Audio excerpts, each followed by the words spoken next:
go over to my... There's the false wipe users. Let's go. So, hello everyone. How y'all doing? Hope you all doing well. I should save first. So what we're doing... Is this working? There we go. Okay, there we go.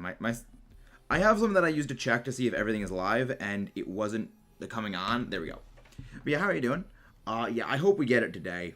My big hope is we get the CETITAN today, and we can at least move on to something different, because yeah, I have an outbreak right over here, and I'm happy. So I figured out the way in which, well, not I have figured it out. One of my friends told me the way in which outbreaks work in Scarlet Violet. It's that the game will try to force an outbreak near you when it's rolling them for the next day. So that's the reason why if you're at Medali, you will get EV outbreaks more often there, because the game will pick an area and then it will force an outbreak there.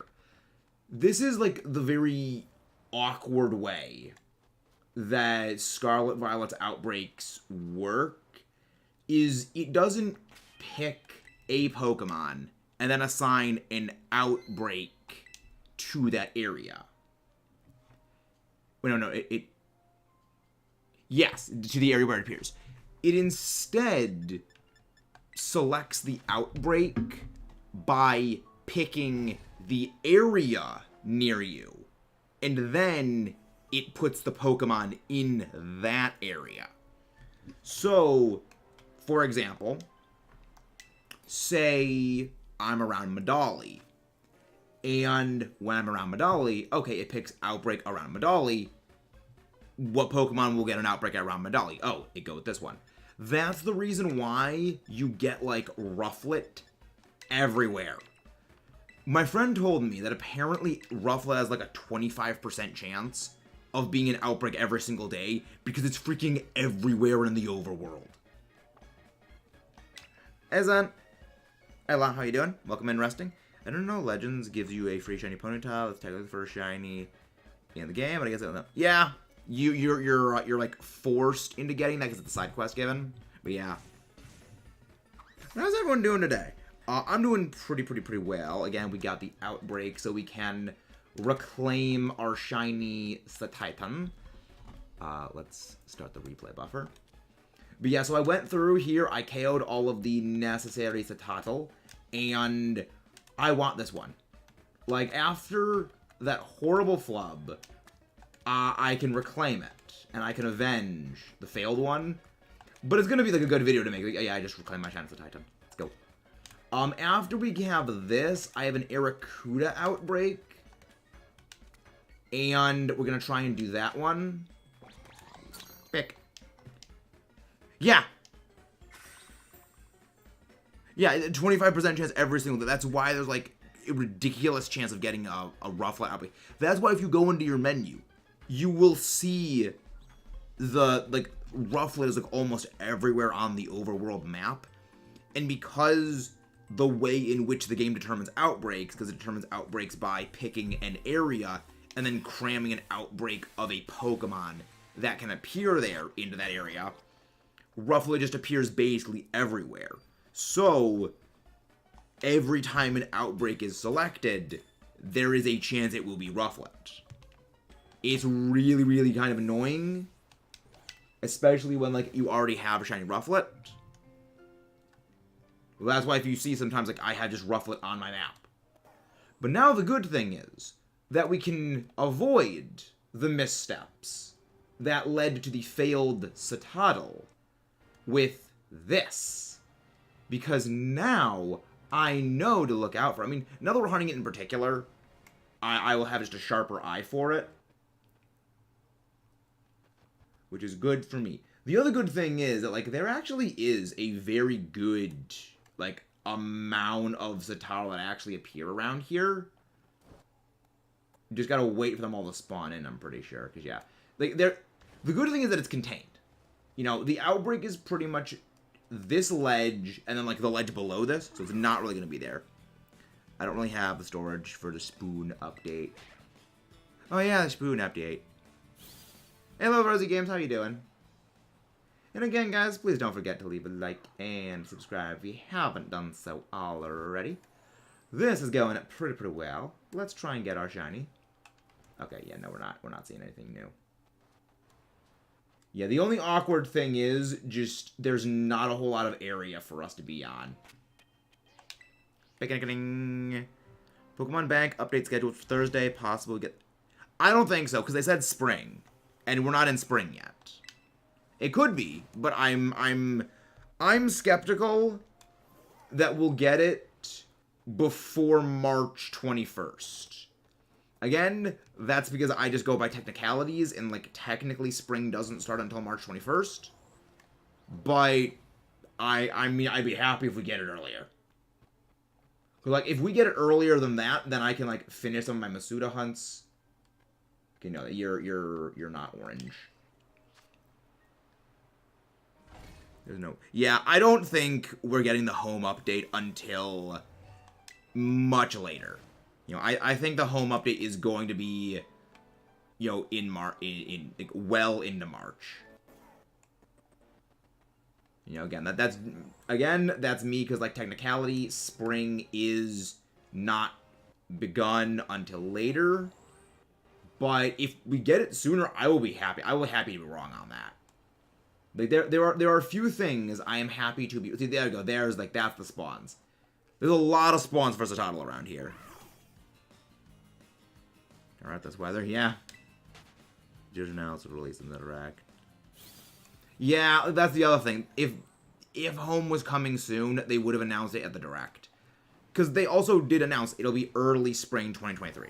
You know, it is still winter, and again, technicalities are technicalities. But, yeah, I would love it if we got it soon. So that way I can just start mass deleting all of my my Froakie after we release them. I can start mass deleting my Froakie when we hatch them and after we hatch them. But, you know, yeah, I think it's just going to be a bit longer. There we go. Yeah. But that's the other thing is, they didn't announce things at the direct. Like, that's the other reason why, like, there's still people that are trying to keep the hope alive that Mystery Dungeon is coming back. It's not. Like, this, for me, was the biggest tip-off that the Mystery Dungeon leak on the Pokemon website was just not a real thing. Was the explanation that it was a typo on the Game Freak website. Not Game Freak, like the Pokemon website. That gave a false, like, link coding to Chunsoft. Which, I don't know, to me, that just screams leakers were making things up, and they're trying to cover themselves about what happened, yeah. Also, if you have not updated your game, your Sword and Shield, not Sword and Shield, your Scarlet Violet to, like, the newest update, do not try to go and battle the Iron Leaves and Iron Leaves in Walking Wake. It will just force you to catch it. It'll automatically catch it. You cannot battle it. And it will be a bad egg. A bad egg you cannot get rid of. And you will not be able to catch Walking Wake or Iron Leaves. So, update the game now. If you haven't done so already. Very, very important. I saw someone fighting Ouroboros, the new Salmon King. They must have hacked the switches of fun. Yeah. There's ways people of doing things like that. Yeah, I feel it was important to give the warning, because my friend Echo mentioned that to me yesterday about that was the case. But yeah, it's a good thing to do, that update, because, like, you're technically not supposed to have the ability to fight them until you do the update. But it doesn't stop you, but the game doesn't stop you from updating your Pokeportal news to receive it then. Which is kind of the issue. But yeah. But how's everyone doing today? How is everyone doing on this fine and wonderful day?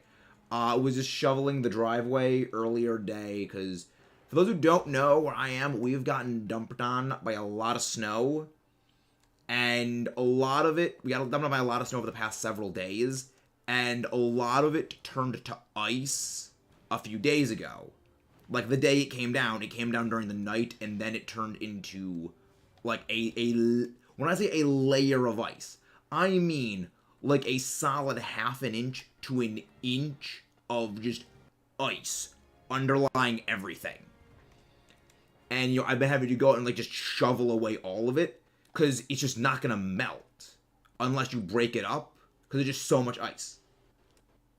And it's very exhausting to do. But it's also a very good workout because, you know, I am trying to lose a lot of weight. And just the amount of expenditure in that, it absolutely just kills my back.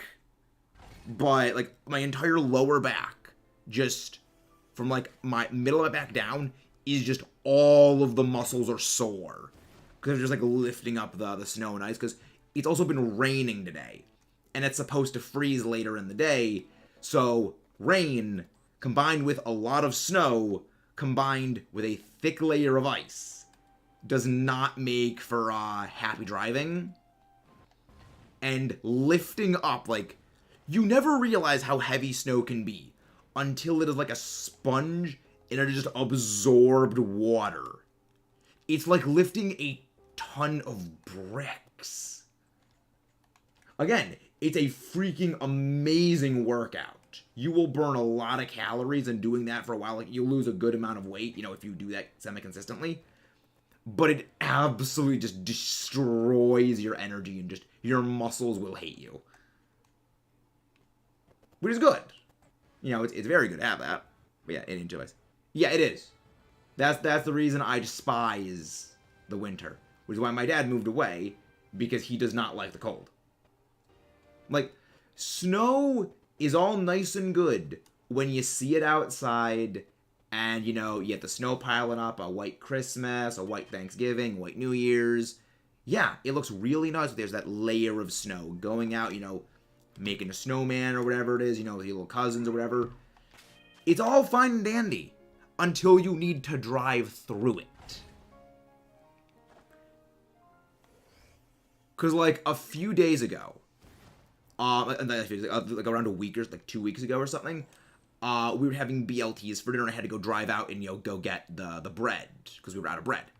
And I hit like 4 or 5 ice patches on a like 5-minute drive. Keep in mind the car that we drive, like, the car we have is a fairly heavy one, and you could just feel the entire car just slide on the ice. Like, nothing is more terrifying than a several 100-pound metal tube that is just skidding along a layer of ice on a turn. It's terrifying. Yeah, how are you doing, Metal Mental? Also, can one of the mods please go grab Metal Mental? How are you doing? I've noticed, like, historically, we've kind of, like, rated the same person at the same exact time without coordinating, and I know that's, like, pretty hilarious. And yes, we do have a very similar name. How are you doing, my friend? Hope you do well. Come on, Satotl. Yeah, this is just an awkward place to reset spawns, but it is the Satotl outbreak I was given. This is what it will take to redeem the shiny. This is also the reason I'm not doing Froakie egg hatches in addition to the shiny Satotl.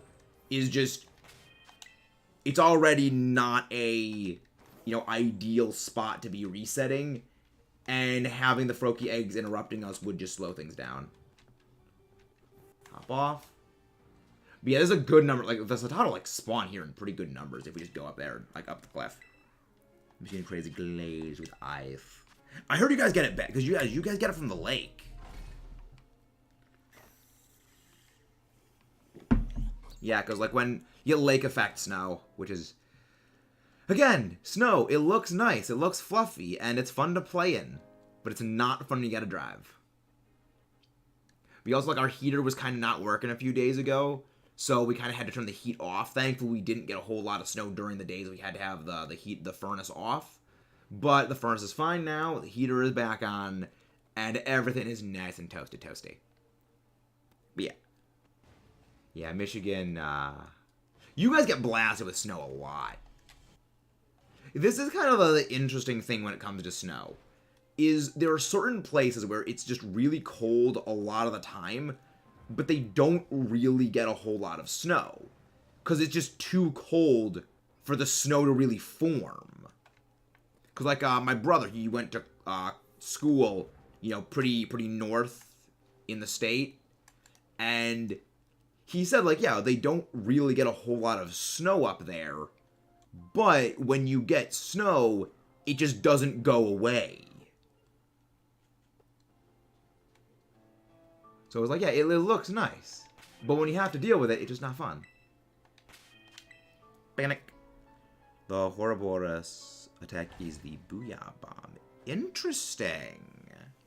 I'm looking forward to seeing it. But also, again, guys, please don't forget to leave a like and subscribe if you haven't done so already. So, if you do not mind my asking, Metal, what was the idea for the name from? I'm curious, because, like, I'm a big fan of heavy metal music, like heavy metal and rock. So I'm wondering, is, like, that where the origin of the name is from, you know, fan of, you know, heavy metal rock? Or is it just, like, a big fan of steel types? Very curious. Come on, Mr. Turtle. Give me the shiny. So what is, So what is the attack of Kozahuna? Is Kozahuna's attack the Stamper?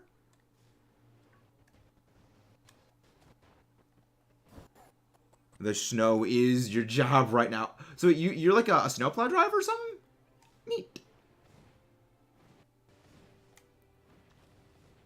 Now we gotta get...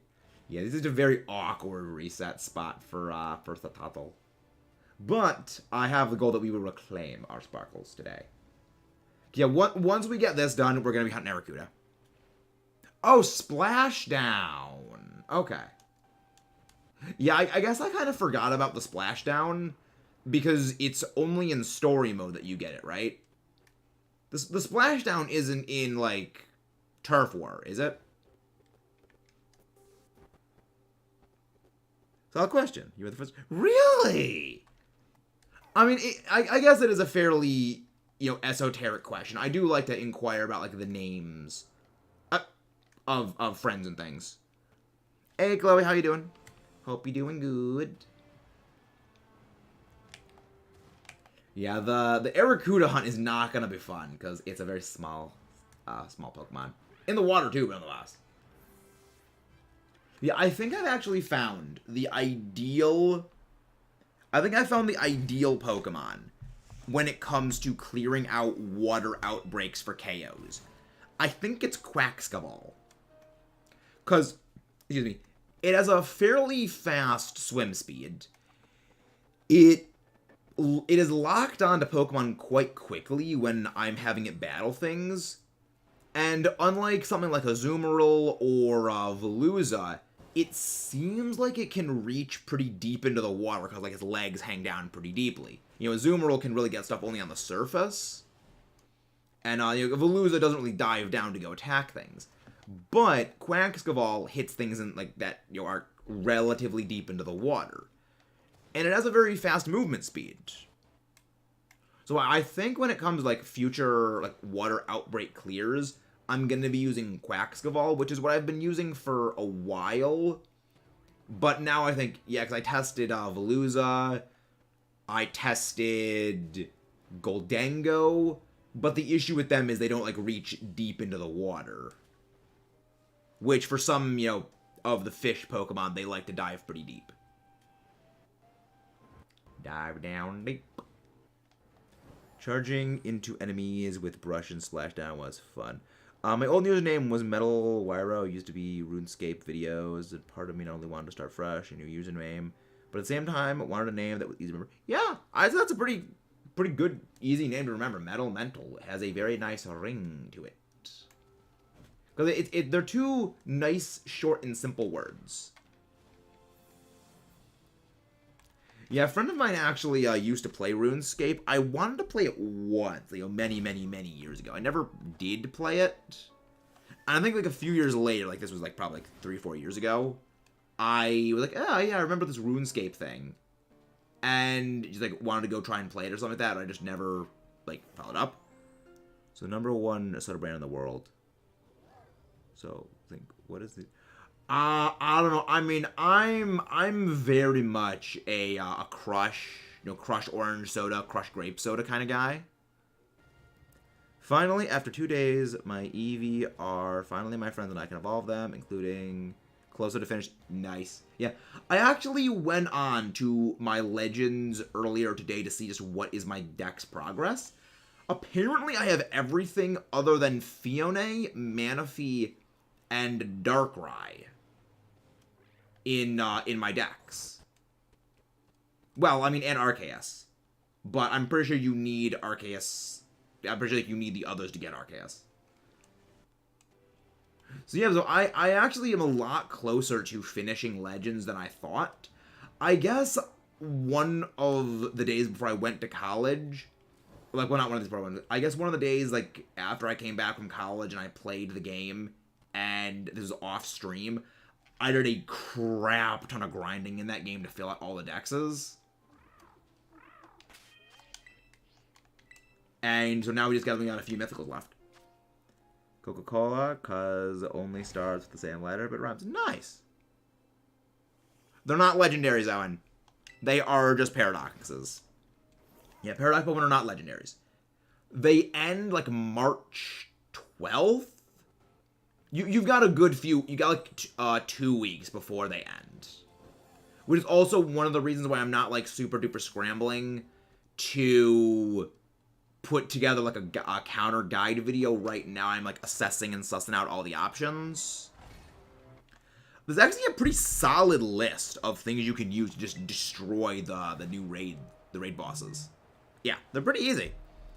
The only real issue with it is you do need weather control and terrain countering.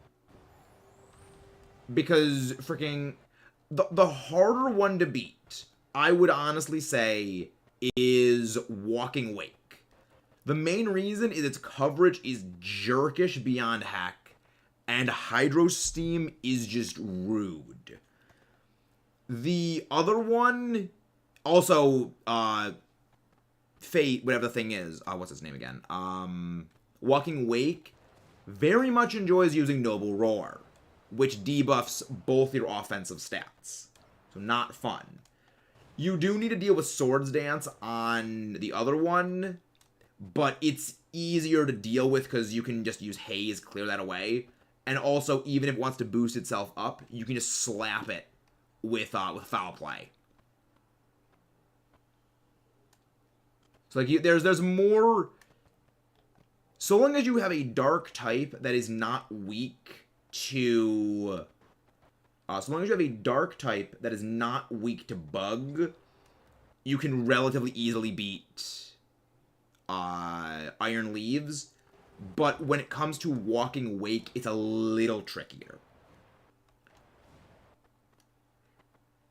Ideally, things that sort of pressure debuffing away, so like Defiant users, competitive users, Contrary.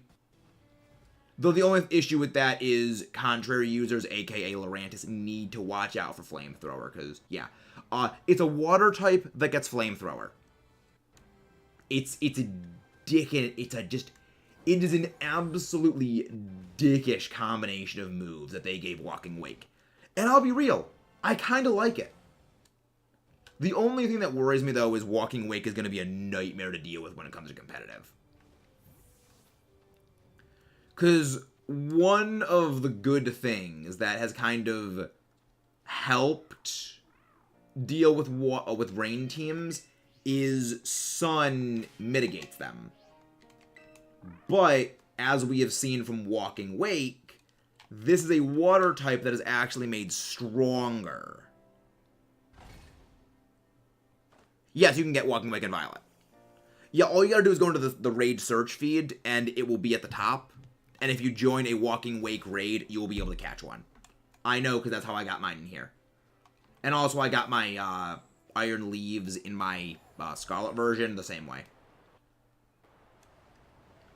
But yeah, weather control is important. If you have a, like, Frostlass, my friend Echo and I, we were trying to get him his Walking Wake. And yeah, like, Frostlass is super good. Because you immediately remove the sun with Snowscape, set up Aurora Veil, and it gets Freeze Dry. So you can use Freeze Dry against it. Iron Valiant is amazing for it, provided you can get rid of the sun, because that way you just slap it over and over with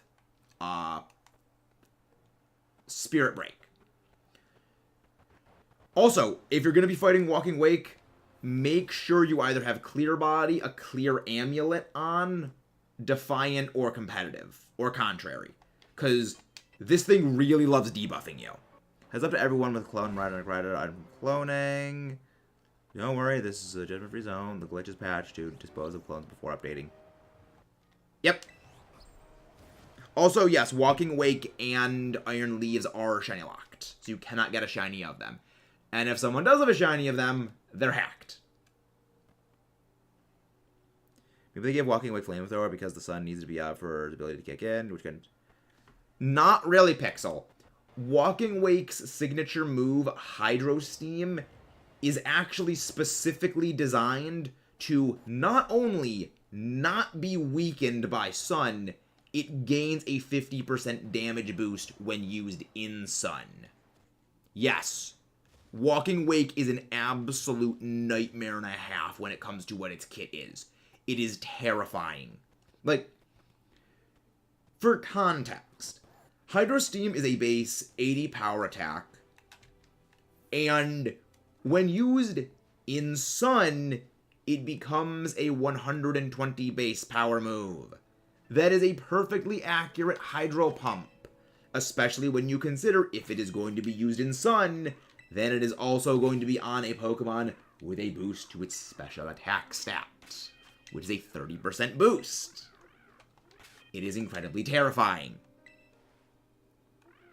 Yeah, they likely gave it Flamethrower as a way to also, like, slap grass types that enjoy being in the sun as well. Because, like, come on, freaking... Because, yeah, grass types do very much in... Screw off. What the frick is it? There we go. Yeah, Walking Wake has an insane move kit. It's terrifying. It's one of the things like I really, really like about it is that, yeah, it's kind of terrifying. And they're definitely getting better at, like, designing Pokemon, which is funny, because then you look at, like, Iron Leaves, and it's just kind of just does not have the same degree of synergy. You know, it's a physical attacker on electric terrain. It just doesn't get, like, any electric moves. It doesn't have, like, any other terrain benefits. Yeah, it's kind of funny. Like, I love the Future Paradox Pokemon. However, from the standpoint of, like, battling and, like, design move synergy, the past Paradoxes are by far better put together. They have a much better just weather, they have a much better field condition that activates their ability.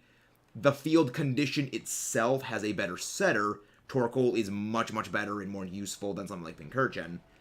And it just provides more synergy outside of just simply proccing Protosynthesis or Quark Drive. You know, you can use, Chlorophyll, Solar Power, Sunny Day Solar Beam, Solar Blade, just Fire-type move boosting. There's so many things you can do with the sun weather field condition. The boosted damage of fire moves, the nerfing of water moves for things that are not Hydro Steam. There is so much more benefit that you get from something like that as opposed to electric terrain. It's not far off drift from my old username. Left from my username. Strong branding. Getting in a walking wake raid with good teams. Yeah. Yeah, that's the reason why, if I'm ever doing a walking wake raid, I just bring support Grimmsnarl. Grimmsnarl with Spirit Break hard shuts that thing down. Also, Frostlass with Snowscape hard shuts it down. The reason why I say Snowscape Frostlass over something like, say, Sand is Sand hurts allies, and the things that benefit from Sand are weak to water or they're weak to fire. I don't understand why we have 7-star Pika raids with one-shot Olive Garden or Kimono Bug. Likely the reason for it is people don't really understand how powerful it is in the sun. The issue we have to remember is Pikachu was so overtly absurd that people would go out of their ways to deal with it because it was also a 7-star raid. When it comes to a 7-star raid, you expect them to be, you know, pretty powerful. But when you see a level 5 raid, we're used to beating level 5 raids like they're nothing. Also, Iron Hands is good for the Walking Wake raids, but you need to survive that initial hit, which is why it is a little dependent on field condition resetting. So yeah, there's a number of things you can do to beat Walking Wake, but it's a little trickier to beat than Iron Leaves. Yeah, Iron Leaves, just like foul play Murkrow destroys it. Yeah. If you're ever wondering what to use against Iron Leaves, just Murkrow is just super good for it. Because it rebounds the attack into it. I wish the legends were 7-star. The money's in they're not. The thing is, they're not even legendaries. They're paradoxes. Yeah, paradox Pokemon are not legendaries. In the same way that like Ultra Beasts are not legendaries, it's kind of a terminology thing that we kind of need to adjust. I'm honestly glad they're not level 7 raids, because that would just be nightmare-inducing. Dealing with, like, freaking 7-star 30 HP level 100 raids. That's terrifying. I really don't think we'd be able to beat those, you know, easily without a lot more team coordination. Hey, Scars, how you doing? Welcome in. Hope you're doing good. We're just shiny hunting for our failed Citadel. I'm glad we got on the sandwich. Oh yeah, we can't check on here because we have to get to the top of the thing and then we can check the sandwich again. We've got about a minute and a half, a minute and 3/4 remaining. Then we got to refresh our sandwich. Well, I mean, not really refresh, just restart the game. Yeah, no. Alright. Not seeing a shiny. Nope. Beginning. If you bring shiny Murkrow with Haze to a raid, you're legally required to nickname it Jimi Hendrix. Oh, yeah, Purple Haze. I was like, that took a while to sink in. Oh, yeah, right, the new Kirby. Yeah. I love Kirby. Those games are delightful. I very much enjoy Kirby games. They're just amazing. There is something just special about Kirby games. They're so nightmare-inducing when you get into the lore. But also, like, they're just cute and harmless. They just look cute but harmless fun.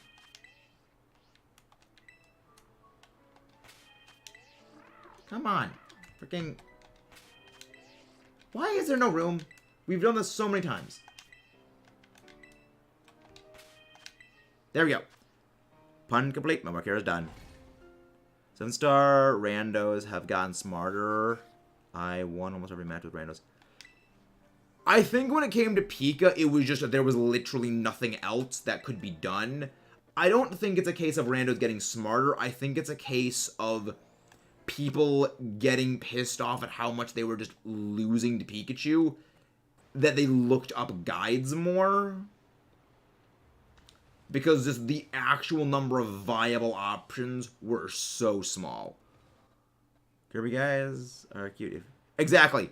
Like, when you learn the lore and backstory behind Kirby things, then they become just nightmare-inducing. And that is the best part. That is why we adore Kirby. Because the nightmare fuel is the greatest part.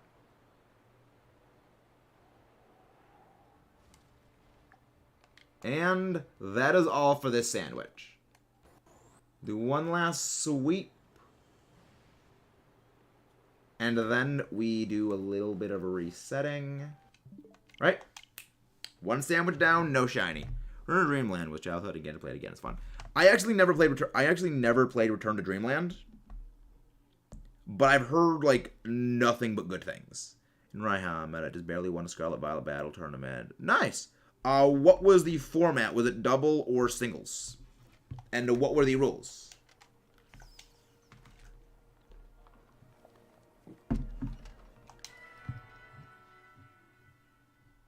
Nice. I guess it makes sense why Pikachu was so fillery since they were having... No, Pikachu was just filler because Pokemon Day. They had Pikachu just because... They had Pikachu just because it was Pokemon Day and they had to have mascot fights.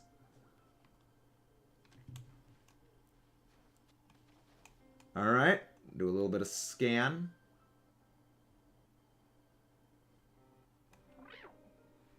Alright. Really?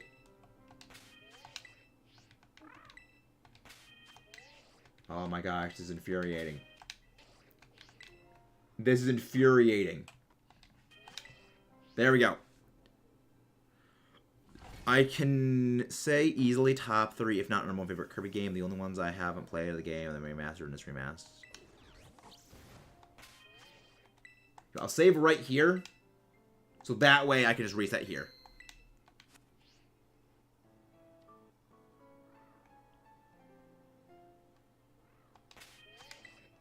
No shiny. Easily up here, nice. Yeah, I think that my favorite Kirby game is likely always going to be Triple Deluxe. But there's a reason why Triple Deluxe will likely always be my favorite. It kind of holds a special place in my heart. And nothing else I think is ever going to be able to take that.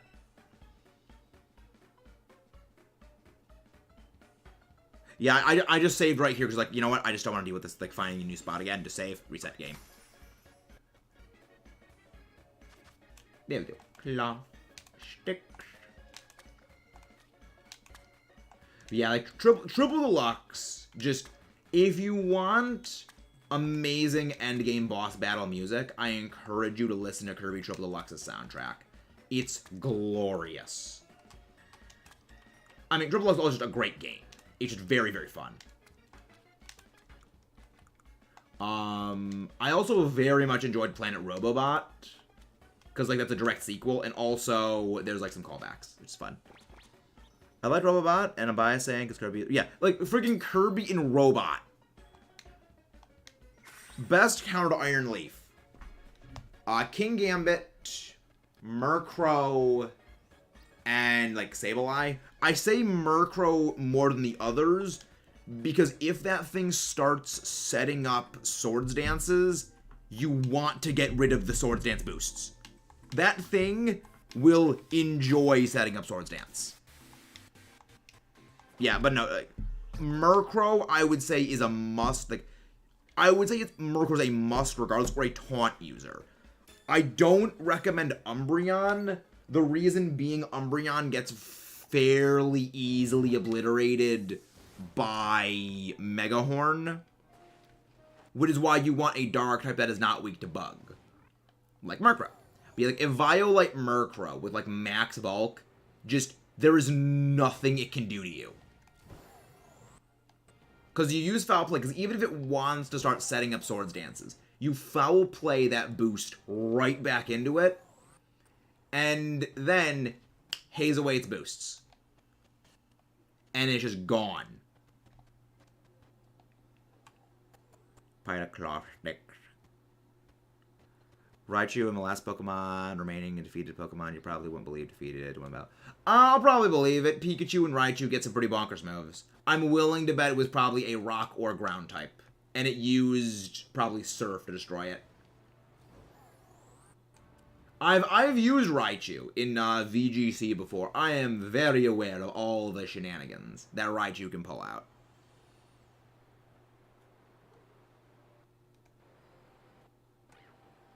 Climbing? Yeah, Raichu is low-key. Raichu is one of the most terrifying Pokemon you can go up against in doubles, because it just gets so much good tech. It's got freaking Nuzzle, Fake Out, Lightning Rod, Eerie Impulse. Yeah, I had a feeling it was going to be Garchomp. Yeah, I honestly had a feeling you were going to do that, because assuming it went something like, say, Terra Ground, and you went, like, Terra Water with Surf, yeah, it's a pretty easy beat. It's a pretty easy win. Even if you go Terra Ice, it's a pretty easy win.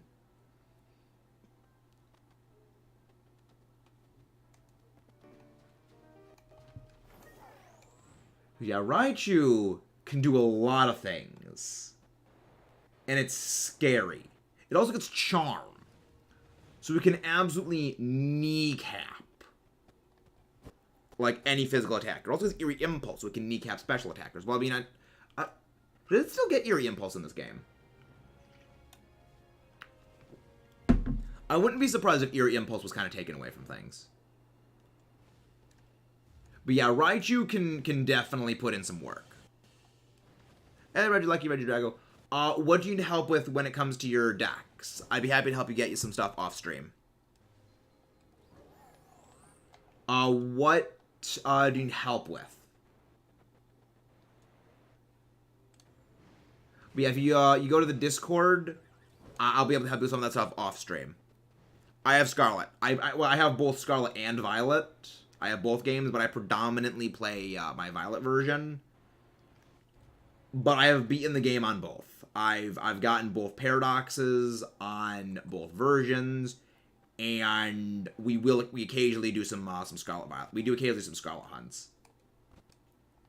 Which reminds me, we still need to get Brute Bonnet and Brute Bonnet and Slitherwing. Those are the two Scarlet Paradoxes we still need to get our hands on. That's fine. We can definitely do some like... We can definitely plan like another day to help. I mean, you can also like interact on the community tab. Do they send replies on there? I have caught that in scene.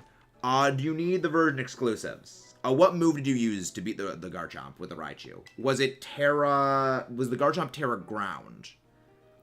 I need Scarlet Paradox, but honestly, I just need to do some Wonder Trades. Scarlet. Yeah.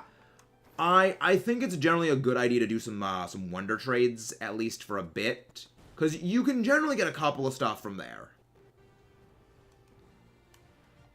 But yeah, I will be able to help you get some of those if it's like version exclusives. Because I did build up a bit of a reserve bank of the paradoxes, at least some of the paradoxes. Hey, Braid Star! Thank you very much for that, members. I've got the starters, paradoxes. Okay. Thank you very much for that, members, Braid Star. 7 months of being a Steel Commander. Thank you very much for that. How are you doing? And thank you very much for that encouragement. I know I'm going to be getting this shiner today. I hope I get it soon. But, thank you very much for believing in me, my friend. Thank you very much. For a second, I thought that was a shiny because of how the shading was. But it was not. Let's do a little bit of scan in the area. Nope. It was Terra Ground and Raichu Terra Turbos. Trailblaze? Why Trailblaze, not... So why Trailblaze, not something like Grass Knot on it? Is physical Raichu? Interesting. What was this Raichu setup?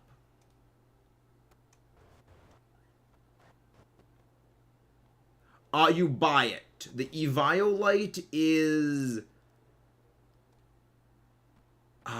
Chansey Supply. supply. I think it's either Deli Presence or Chansey Supply. But does your Murkrow have haze? I would say first and foremost, you get your Murkrow to have haze. It's very, very necessary. No, I don't know how to spell their member tier names. I do know how to spell my member tier names. Yes, there is Kaiju Crusher, Steel Commander, and Metal Machine.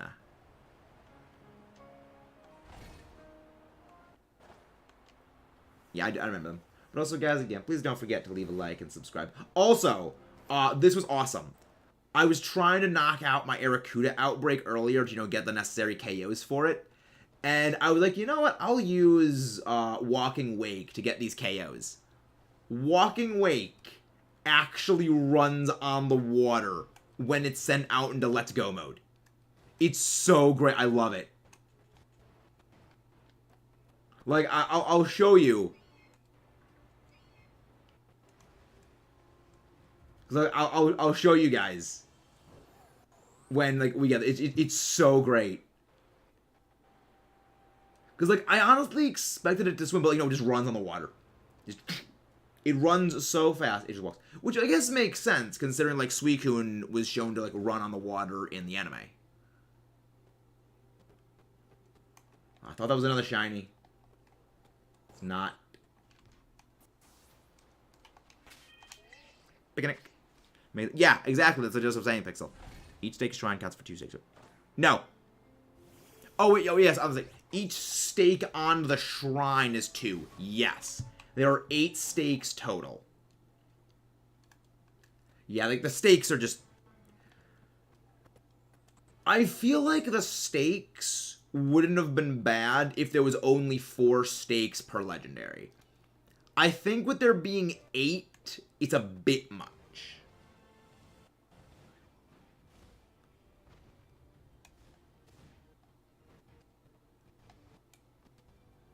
But, I guess, I'm not a game designer, so I guess there may be some underlying logic. Unless it's, the number 8 means something.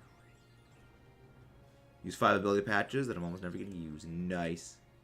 Please explain, Omar, because I think we've already realized this, but please elaborate as to what you mean by you're crazy. Or is this you hunting down another, Zero Ivy Screamtail shiny? Yeah, Omar hunted down, a 0 attack IV shiny Screamtail.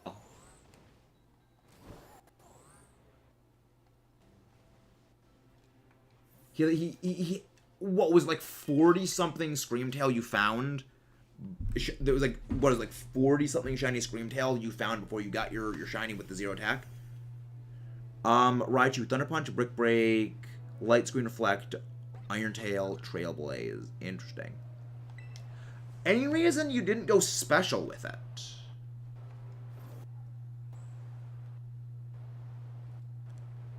Not as crazy as me. I have 200 Terra Water Shards. Oh, I have way more. I probably have more than that. I have, I think, 999 Dragon Shards. You guys do not underestimate, yeah. Look at this. Dragon. Look at this. The only one I don't have a lot for is Ground. I have enough for more or less 3 Terra changes on everything other than Fire, where I have 2. Ground, where I have none. And, yeah. I go... Again, it shows how many raids I do off-stream. Ooh. 0 IV attack on Dino Suicune. Nice. I have a feeling we'll be able to eventually get, I have a feeling when it comes to Walking Wake, we'll eventually be able to, shiny hunt them. Because what they did with Walking Wake, it feels very similar to what they did with, Galarian Slowpoke. Where they give you the one then, and then you can, eventually get more of them in the DLC area. Which makes me think we're probably still getting more Paradoxes. Okay, I have 1, 2 green stakes left to find, and, 3, 4. Yeah. Yeah, but you're not going with a guide for that, are you, Mudkip? Because if so, respect. You're crazy. What takes action is the goldfish. Basically, the way that the stake divisions are, think about the map like there's a compass laid over top of it. So like there's a line on the north side. There's a line on like the east divider. So like, for like example, go. So like from game. So like north line goes from like the tower down through the center of the Great Crater, and then the south here. That's like a north-south line. Then, you know, an east-west one that goes like here to here. Basically, the fish, they will all be in that section between the north and the east. They'll all be in like that top corner. That's the way all of them are. They're basically all contained within like that corner slice, with like a hard dividing line between the north, south, east, west things.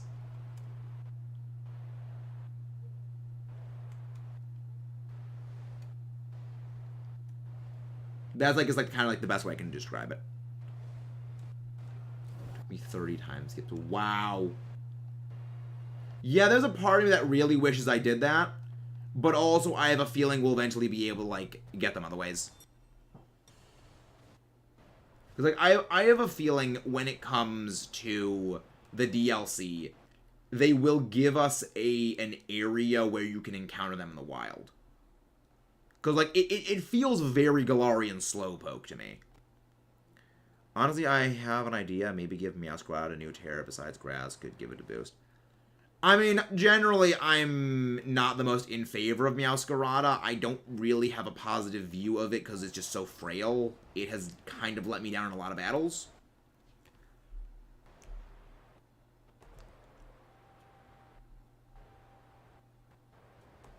So why did you say like that's what you're right you wanted, like the physical set?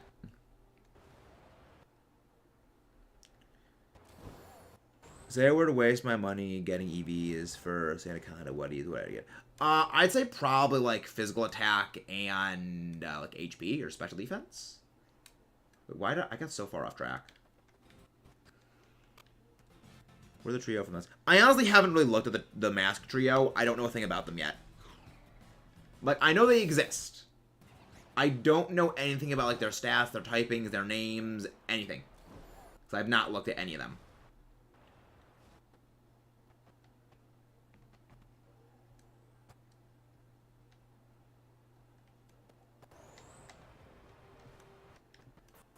Alright, let's go do another bit of a check. Tato. Is that Tato? It's very adorable. I want my shiny, though. Nope, not seeing it. Pickaxe. Because it learned Trail Base, he said he wanted to be physical attacker. I mean, it also gets Grass Knot, which I would say is a bit of a better grass move, because it hits, like, weight things, and a lot of things that you're hitting with grass moves are actually very heavy.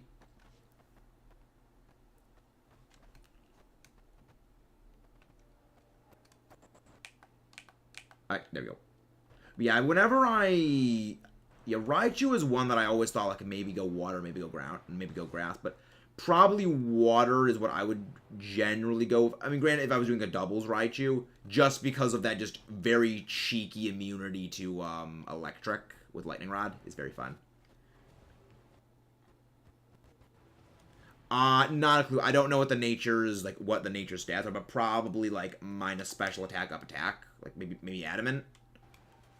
I really have no clue, because I've never used a Sandaconda before. Yes, there's a good number of Pokemon I've never used historically outside of like Dynamax Adventures, and I don't really count using them in Dynamax Adventures, because that's a bit of a separate animal altogether, because their movesets are kind of trash in those. Yeah. Getting EVs. I love how you said that, Scourge. Just say I were to waste my money. That is the best phrasing I think I've ever heard for training something in the past.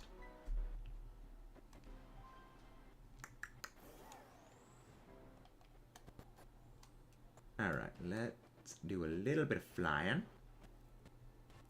Yeah, it takes like a minute or two for all of the CETITAN to spawn in. You ever seen a powerful rose raid on the battles? Is Haze, Torment, Taunt, and Foul Play good for a girl? I honestly, you don't need Torment. Yeah, you don't really need the Torment. I think that's good. I think like that's a fine set, just not really the Torment's necessary, because I mean, granted, you're just using Foul Play pretty much. But yeah, I would say Taunt turn 1, maybe Roost if you need to heal it. Well, then no, it's gonna get slapped by Megahorn if you use Roost. Yeah, honestly, I think like just Taunt and like Foul Play is just good. Well, Haze and Foul Play is good. But yeah, it's just that set just destroys it. It just shreds it, because you rebound the boosted attack stat from electric terrain back into it. On top of, if it decides to go for Swords Dance, you rebound that into it as well, hitting it with a 95 base power stab dark move. It's insane. Hey, Gala. Where's got Dragalgi, Orthworm. Nice. Yeah, Dragalgi is a thing. Adaptability is a hack of an ability to have when you have like Dragon and Poison, because it can slap things pretty aggressively. I do wonder how adaptability interacts with Terror typings. I've never actually seen that. I feel like freaking Terra adaptability water Basculin is gonna be just a nightmare to deal with. Like a Violite Basculin with that is gonna be just, it's gonna be fun. It's also gonna be terrifying.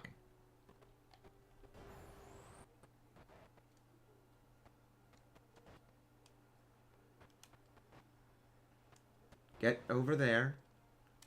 Was there a Snorunt over here? Panic. Gala! Gala!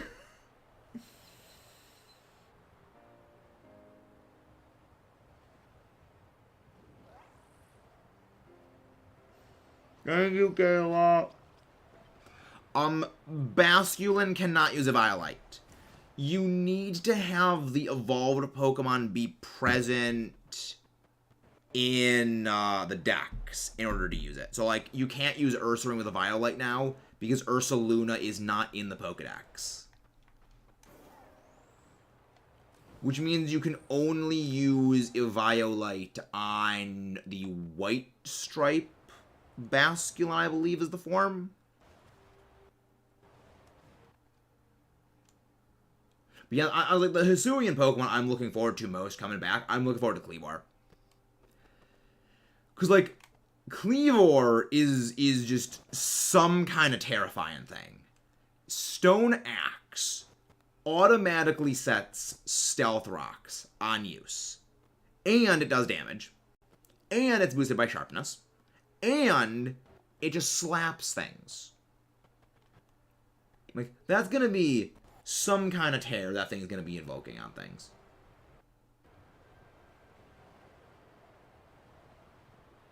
Yeah, like a Ceaseless Edge, Samurott signature move, Hisuian Samurott signature move. It also is boosted by Sharpness, which they both get. However, it only sets Spikes. It does not set Stealth Rocks.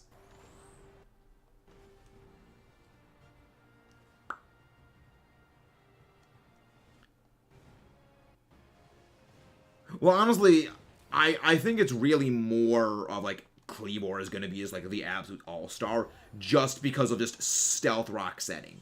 Because it doesn't realistically matter what setting it's in. You lead off with a Kleavor, you hit something with Stone Axe. You have put up Stealth Rocks on their field. And there is nothing they can do. There is no taunt they can do to stop you. There is no magic bounce. There is no way they can shut it down.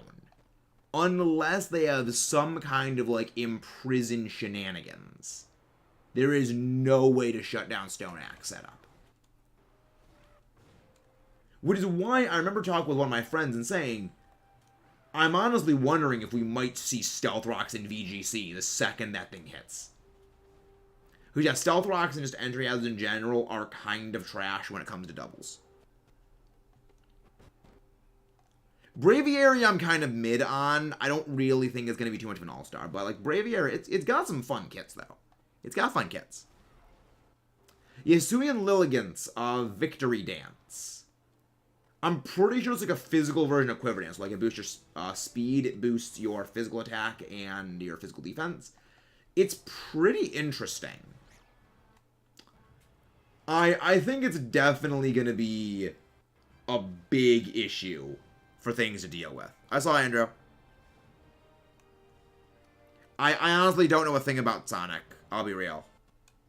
I have never played a Sonic game. I know absolutely nothing about it. So anything that you say involving this team would just go straight over my head. And nothing over there.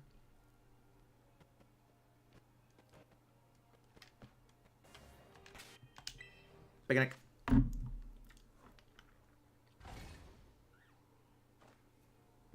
See, Owen, you say a Violet Ursaring would slaughter everything. I don't think that's the case. The main reason for it is water types lost Scald. So there's no real easy way of activating Guts anymore. Because that was what made Ursaring pretty terrifying. Was Flame Orb activates Guts and then it just starts destroying things. But without the Flame Orb to automatically activate Guts, and without reliably having things to use Scald on you to activate Guts by burning you, there's really not much of a way for it to activate that anymore, outside of if someone's going to run like Toxic Spikes, and then you use Toxic Spikes to your advantage. So, I honestly don't think Ursaring Eviolite is going to be that big of an issue. Mostly because of just the removal of Scald from, like, everything in existence.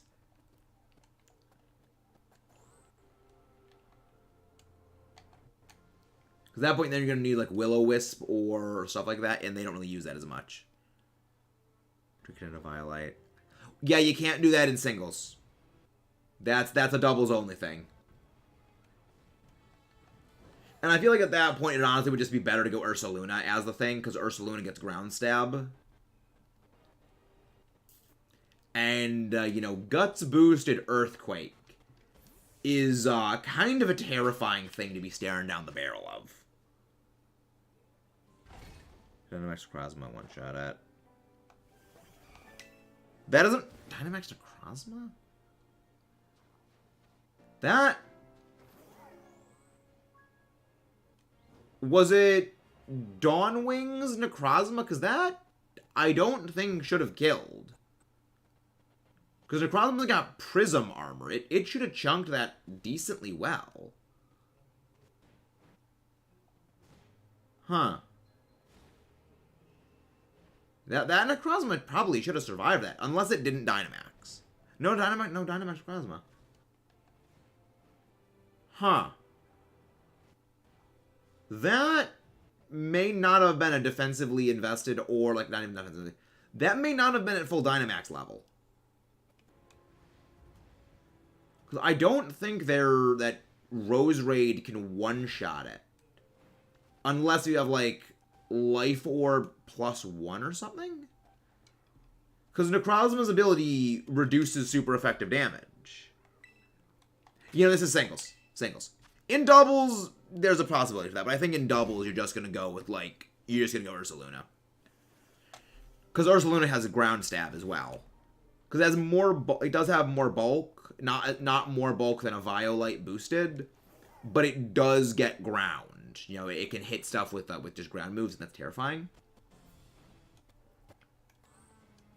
But yeah, I'm mostly looking forward to Kleavor. I think Cleavor is just going to be really, really fun to have on teams.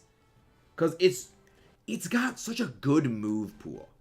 The other thing is that it's kind of a perfect counterpart and, like, parallel to Scizor. Because Scizor's great strength is using relatively weak moves because of Technician to boost their power and allow it to put in work with moves that otherwise really can't do much on their own. You go Bullet Punch. It has a lethal Bullet Punch.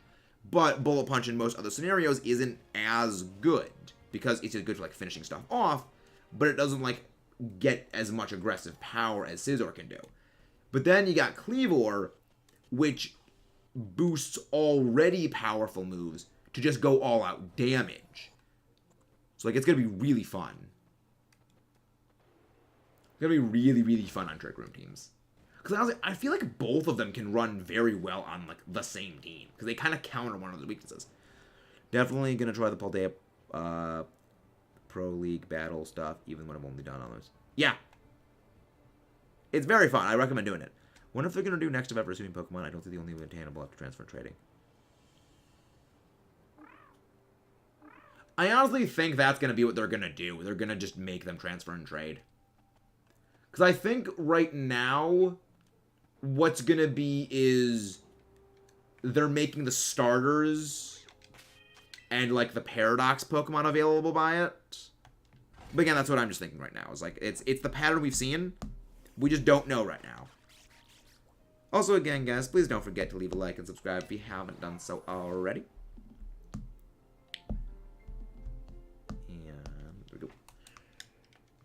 Give a little bit of time for everything to start spawning in. Yeah, it takes a little bit for everything to appear. So there we go. We just got to do a little bit of waiting.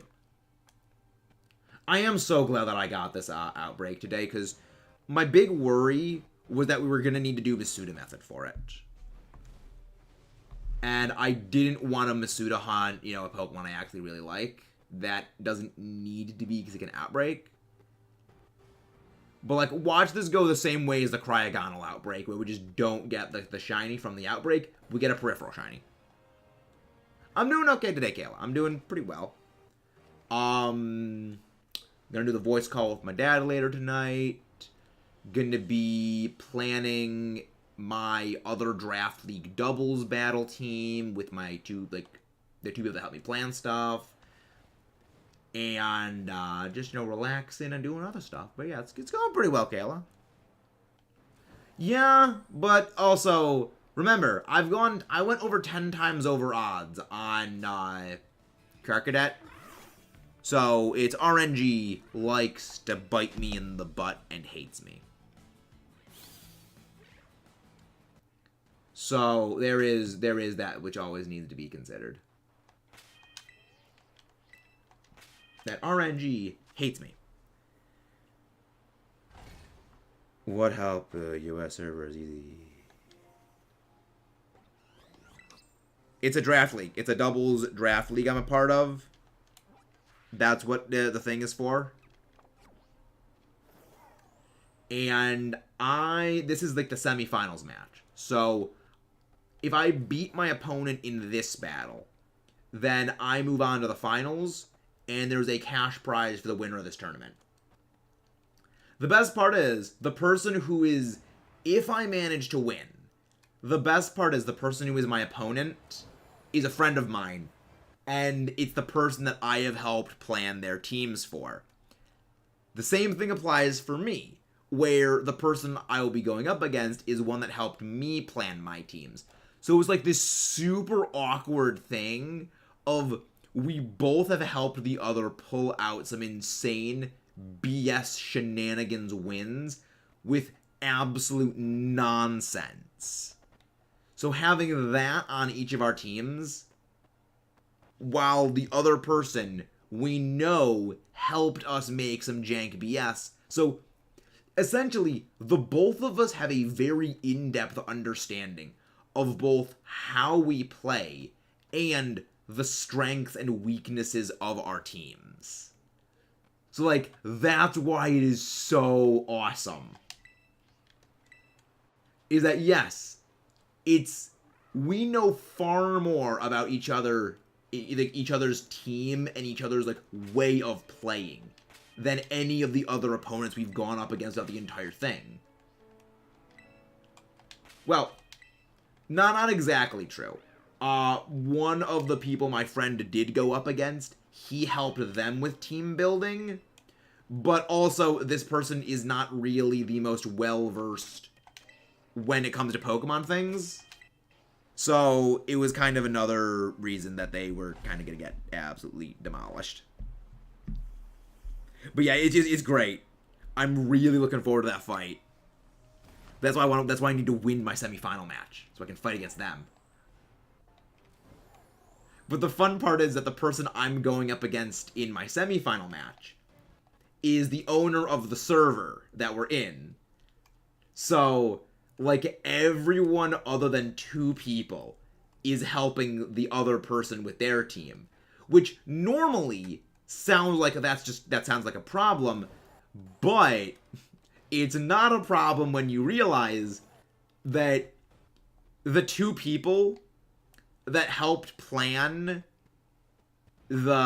basically, of the people who got into, like, the final bracket, the 2 people helping me plan are responsible for probably a quarter of the winners' teams. Like, a quarter of the people who made it into the finals bracket, these 2 are responsible for a quarter of those players' teams. Or were players themselves. So it's like, I'm hoping it's a case of too many cooks spoil the soup on the other guy's team, where there's just too many people all throwing around ideas for him to put together a too cohesive lineup. I mean, the other thing also is that a little thing called Grimmsnarl kind of obliterates their entire team. Well, Grimmsnarl and Landorus. It just kind of just destroys their whole lineup. Oh, nice! Breath of the Wild challenge run. What is your Breath of the Wild challenge run? Is this the you cannot open up the menu master mode challenge run?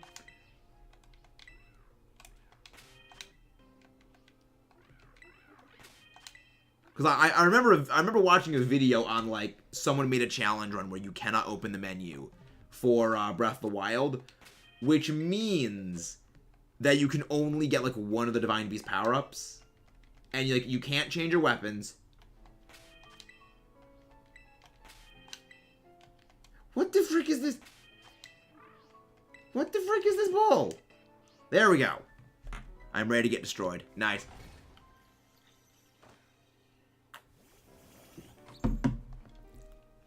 Guardian Ancient Gear. Ah. Wait, what's on the 9th? Have fun with the tournament. I wish I could see which would be fun. Yeah, it would be a very fun tournament. I might show the replays when it's all finished. But yeah, it's gonna be it's a great tournament. Like, the guys are great. They're entertaining. Cause yeah, we were all in, like, a big voice call. Like, we're watching one of the other players go up. We were watching, like, the other semifinal battle, and we were all in a voice call. And I said, like, to the thing, okay, well, this guy can't help me plan because you guys browbeat him into helping the other guy I'm going against. So I'm gonna need someone to help me with my team. And the guy I actually beat in my previous battle said, I'll help you. And I made, like, the joke, okay, what are your qualifications? And his simple response was, I got star this far in the match. I got star this far in the tournament.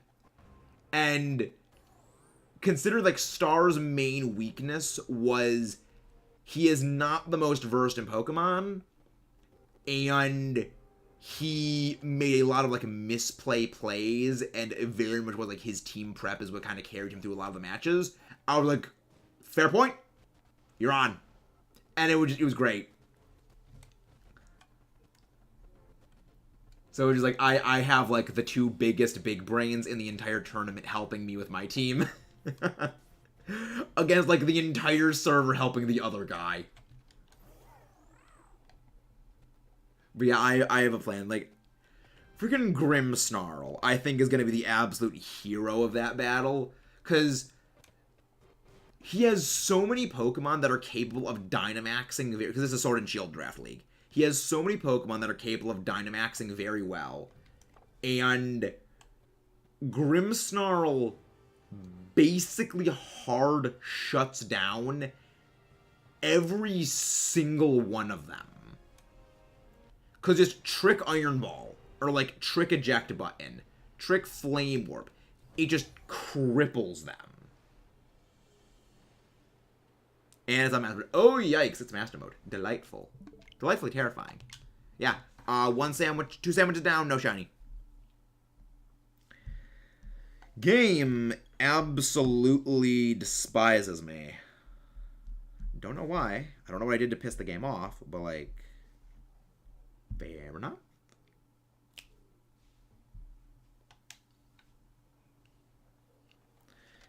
Come on. There we go.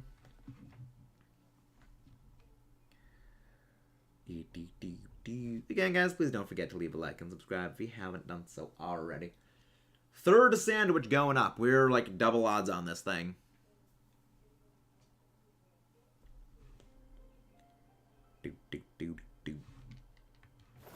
Nope, wrong thing. Beginning. Pick that up. There we go. Yeah, also, for those watching, tomorrow is our regularly scheduled Breath of the Wild stream. It's like big block of Breath of the Wild stream. It's gonna be fun. Know you guys are gonna love it, because you guys love watching my suffering. We have... I think we only have like 2 more streams of Korok Seed hunting, and then we're done. So like we're closing in on the end of the Korok Seeds. After that, we just start fighting like all monsters and everything. It's gonna be glorious. I know you guys are gonna love. Of course you guys are gonna love it. We got Lionel fights tomorrow. We're gonna have Talus fights. Once we finish, like, once we get... Also, I'm gonna start putting together, like, what I need to max out all my armor upgrades. So that way we can start working on those, too. It's gonna be fun. And also some side questy things. All glitches, possible only losing guardian are allowed. Now I'm gonna do support team, random, multi-person, hopefully doing stuff with another support team as well. I still don't have a shiny Citadel, but I do have a full odds Cupchew in both versions. Wow! That's some luck right there. That is some insane luck.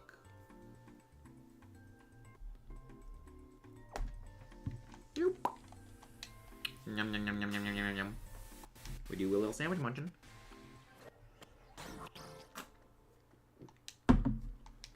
We do a little munching.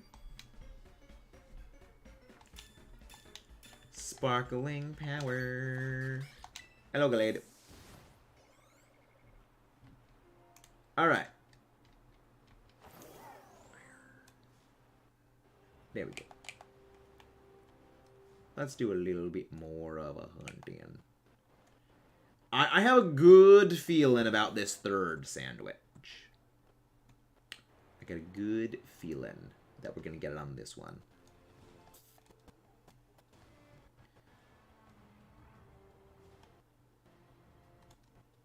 Was it? Okay, no, that wasn't it. I thought I saw it, but it was just the tree. I think I'll do the Infinite Guardian parts glitch, but it seems boring, so maybe not. Yeah, that kind of sounds like it would be the case. So I presume you're allowed to use, like, the runes, like remote bombs and things like that. Because, like, those are, like, kind of semi-required. But then again, you can't just, like, bomb spam, because the time it takes, the Guardians heal. Well, everything heals.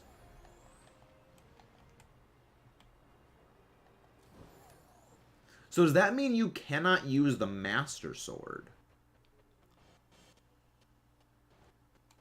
Fun. It's certainly an interesting challenge. At least ideally, it's an interesting idea for a challenge.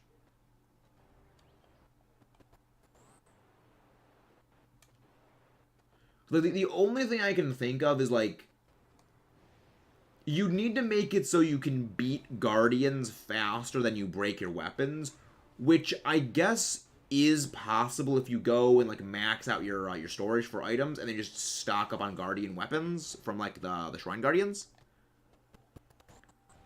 I think Guardian Amiibo is a good option to start off your run. Because, like, the thing is, like, the weapons. Because if you don't have any weapons, you can't really damage Guardians. Which means you can't beat them to get more Guardian parts. So you can't get, like, more stuff. But, like, once you start getting Guardian parts at a faster rate that you can, like, replenish things with, like, the Guardian, like, Ancient Sword, I think then you'd be at a good pace. Because you aren't guaranteed to go to your weapon. I think the Guardian Amiibo is a good option because you aren't guaranteed. All you need to do to get the Infinite Guardian part is drag like one Guardian like 2 tiles away from the purpose. No, I mean, like, start, like, no glitches. I don't use glitches. I mean, like, you're straight on, no glitches, actual fight with the things.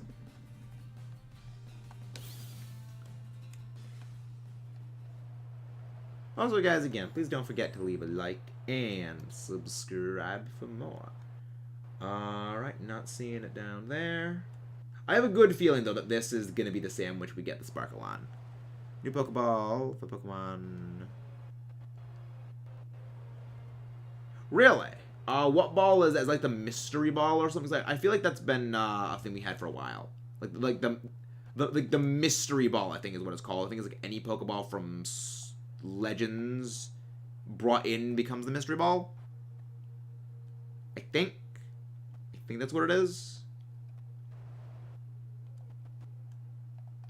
I remember reading something about that a while ago.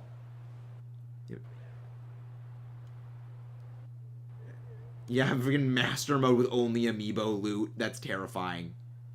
But wait, doesn't, yeah, that's what it is. Yeah, that's the mystery ball. Yeah, that's the mystery ball. Like, I think every single Pokeball from Legends is immediately made a mystery ball. I think your Kirby game for like 2 days and already 50%. Wow. How long have you just been marathoning that, Mudkip? I mean, Kirby games are addictive. They're very fun. I love them. I still need to play the Forgotten Land. And then I'm gonna get, like, Return to Dreamland. Return to Dreamland Deluxe. I need to get that game. It's gonna be fun. Because I've actually seen a playthrough of Return to Dreamland, and co-op is just chaos. But also, like, that's like the best part about Kirby games. It's just the pure utter chaos. And also the Nightmare Fuel. That's the other part. It's just Nightmare Fuel incarnate is those games. So don't forget to leave a like and subscribe if you want to see me suffer all the Nightmare Fuel that is Kirby. I want to see the Pokeball facts. Yeah, we're probably not going to get it for a while, because it's just going to be when we get Home's compatibility. I think Home's compatibility is going to be, like, mid to late March. So I think we've still got a few weeks before we get Home compatibility.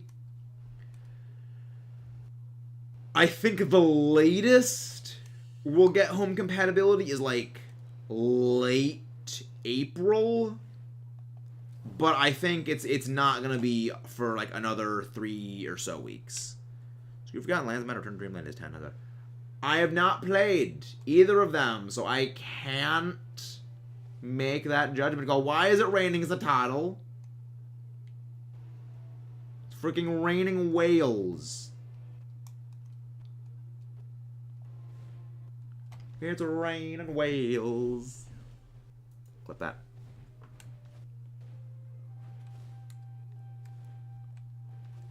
I wonder if it's not even having any special effects. Game years only, hard at the beginning because you need to kill scouts to get weapons, but once you get ancient weapons. Okay, yeah, that's what I was thinking. Is the scout drone things, that's where the only real problem lies. Once you just can get like a self-sustaining thing of being able to manufacture guardian weapons, then the challenge run becomes very easy. Because then, like, you're breaking weapons at a slower rate than you're uptaking Guardian weapons. So you can accumulate more and more and more and more and more.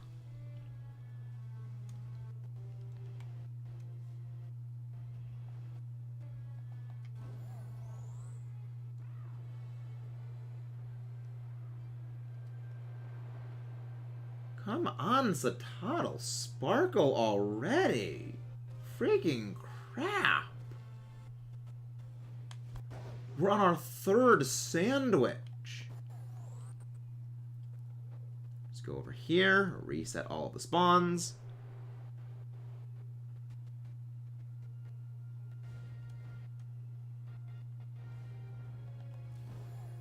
We just gotta be resetting those respawns.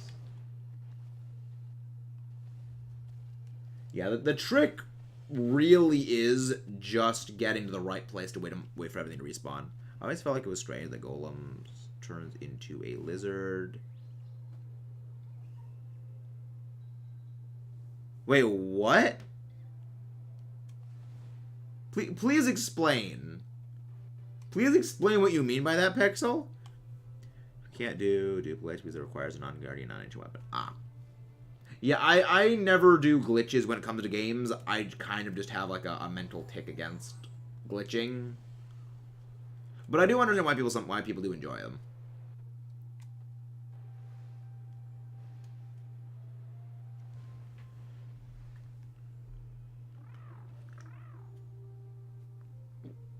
I have no clue.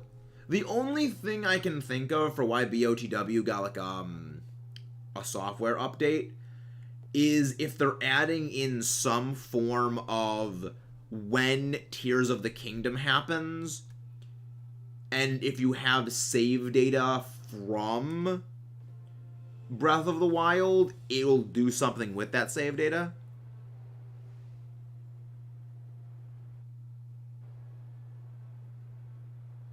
I mean, Golem's like, it's just a rock. It's a rock with arms and legs. It is a rock with a pair of arms and legs. Apparently, Golem is supposed to be like a tortoise or something. I don't see it, but apparently that's what it is.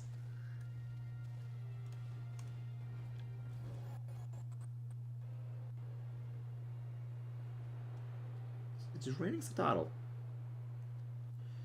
I think it might be the Age of Calamity save data stuff. I haven't played Bearded Riding like a year. Fair enough. Could be that. I have not played Age of Calamity, so I cannot elaborate one way or the other.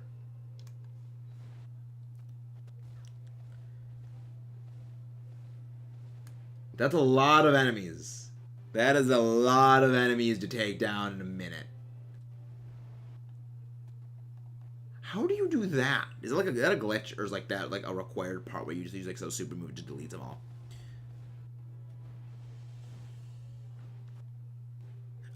Maybe. I don't know. I never really thought too hard about Gen 1 Pokemon, I'll be real. I grew up with Generation 4 and Generation 5. So Gen 1 just kind of exists in that vague area of, this is a thing that existed and just never interacted with me. Again, guys, please don't forget to leave a like and subscribe for more. So how do you do that 5,000 KO in a single minute thing?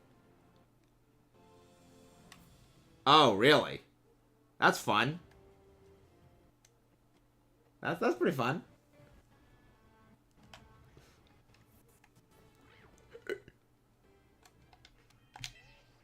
Really? What is with the BS of this? There we go. Alright. So now, what we just gotta do is we just gotta set up the picnic and then let everything just spawn in. It takes about a minute or so for everything to start spawning in, and we get like a huge cluster of them right here.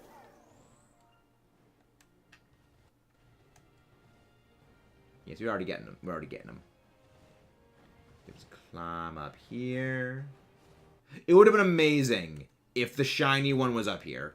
That'd been glorious.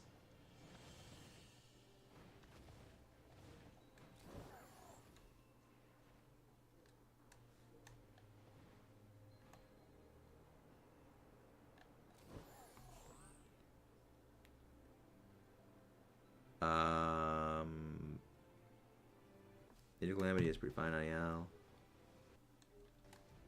Yeah, I've never played the Hyrule Warriors games. I've heard good things. I've heard very good things about them.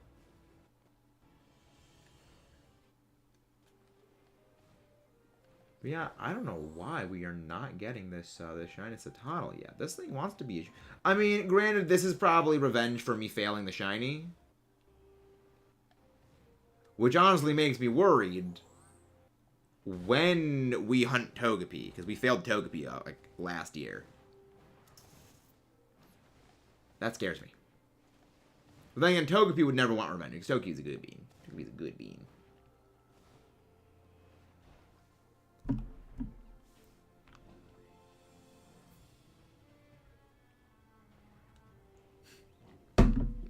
You know what? That's a great way of phrasing that, Mudkip. That's pretty good.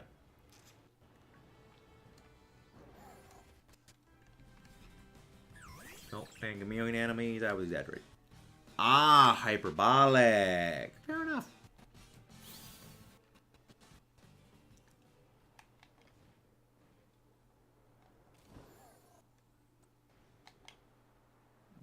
Yeah, I think maybe it's just jump straight down so things can't spawn in up there, which I guess takes time to deload them.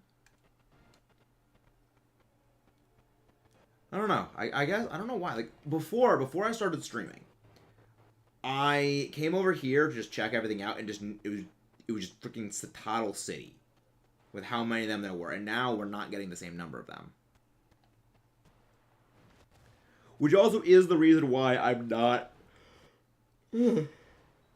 doing the Froakie egg hatches in conjunction with this, because when climbing up cliffs, flying or falling down, those do not count towards steps of hatching eggs.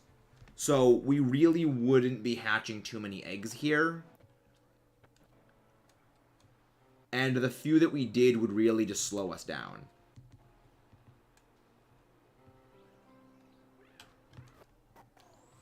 But yeah, the only issue is that stuff could spawn on, like, the level above us, the level we're on, and then the furthest one below.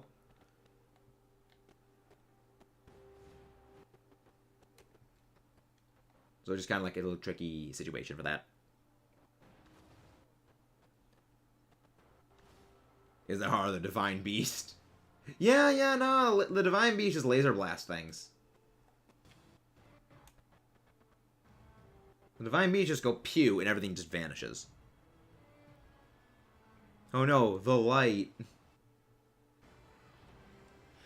I mean, Zelda is just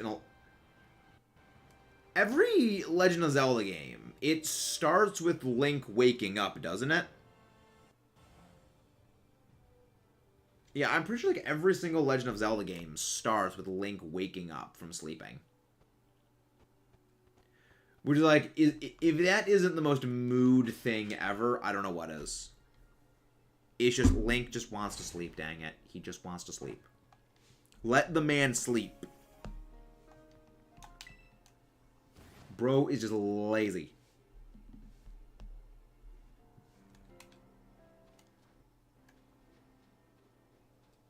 Bro just want to snooze.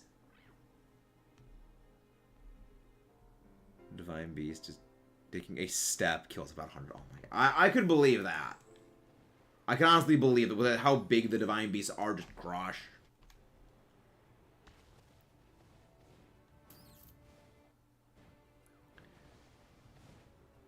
It's just 10 bombs stacked on top of each other. That's a lot of bombs. It's a lot of bombs just stacked up on top of each other. Mother, I require breakfast and welcome to your slumber. Yep. Just okay. Is no one gonna ask how the heck Link healed inside like the Shrine of Restoration or whatever it's called, Shrine of Resurrection? How the freak did he like get food in his 100-year healing coma? Like how did he just not eat? And then it means like Link just again that explains why Link can just like eat literally anything. He eats literally just rocks. He just has, like, the biggest case of the munchies. Because there's no food for 100 years.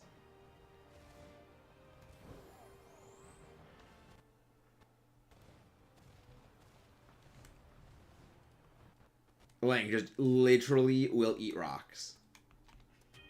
I will eat rocks for rupees. I mean, that is basically just Link in the games in general. It's just he will do anything for rupees.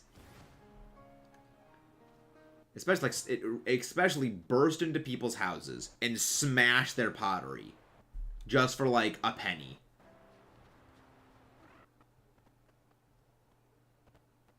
The hero of Hyrule, everyone, invades your house, steals your money, and breaks your furniture.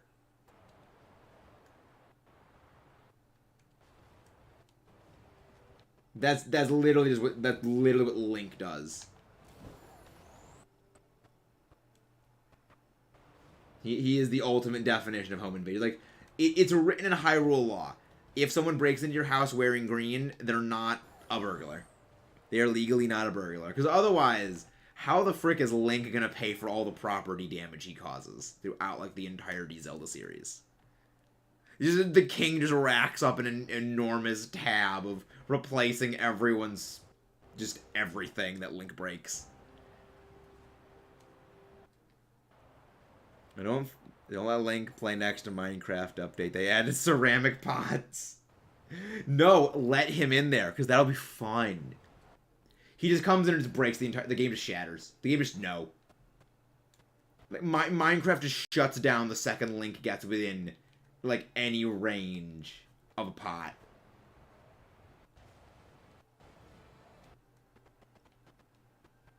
Link can canonically stop a laser beam from a guardian with a pot lid. That is an actual canonical thing that happens. I think it's in one of the memories that Zelda mentions that. It's like, why? How? How did this guy lose to Ganon? Who apparently wasn't even, like, the real Ganon. It's like, how did he lose and then beat him later? Explain, game. They're not going to explain that plot hole. They're not going to explain how Link got his ass kicked and then came back and just kicked even more ass. Makes no sense. But it's fine. It's fine.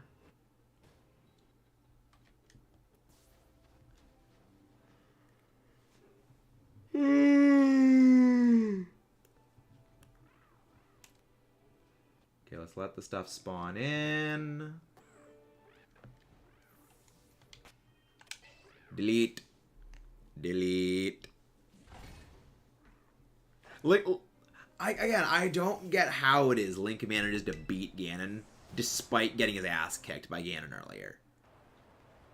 He doesn't even use the one-hit obliterator against Ganon.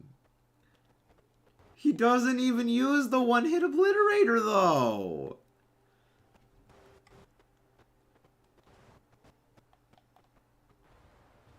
He just does the same thing again.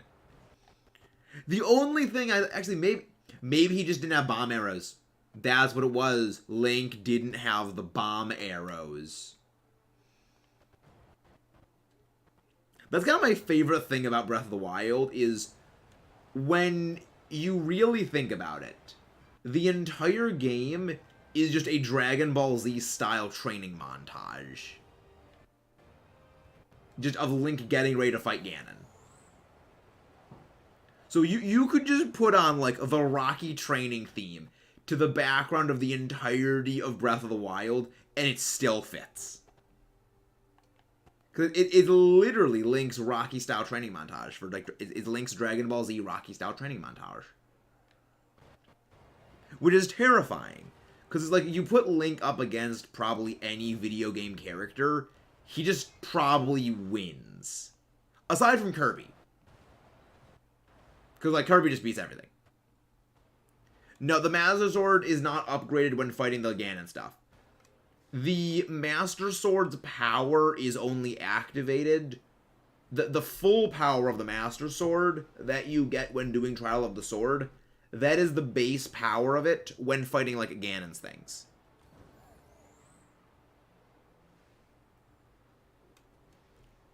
So it's like, the Master Sword is not any more powerful when fighting Ganon's forces than when you upgrade it in Trial of the Sword. It's that it allows you to use its full power against things that aren't Ganon. Like smashing open rocks. This pod is 10,000 years old. It has been a family almost 7,000 years. I don't recognize you. How did you get to our family reunion? Oh, it's dark.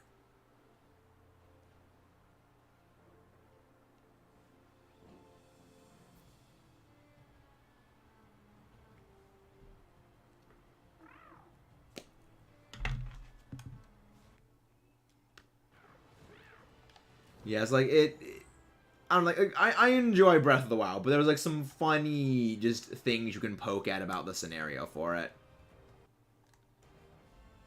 Yeah, my favorite comment by one of my friends is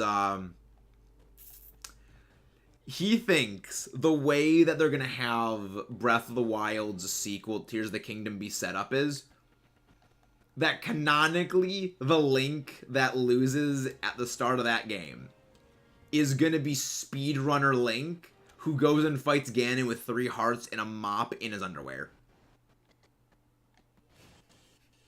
And I'm just like, if they do that, I will do a 3-heart run. Wait. There's the shiny! There is the shiny Reclaim!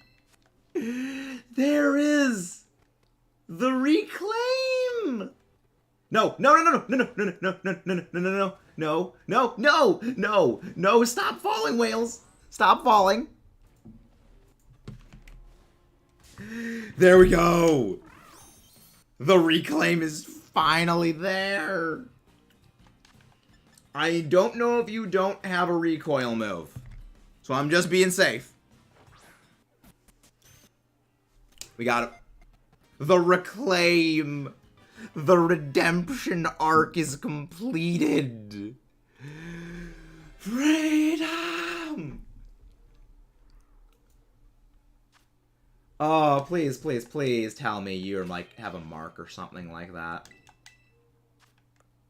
Doesn't have a mark. Son of a clown. We saving? Okay, I almost failed it because the freaking other Citadel decided to kamikaze just rain of whales on me. This has been my anime redemption arc. The arc is now complete. This is my Zuko style redemption arc, and I have now redeemed myself. Honor. Okay. Well, we might as well, like, burn out the rest of the sandwich. So, we'll go looking for frickin'... we'll go looking for frickin' thing.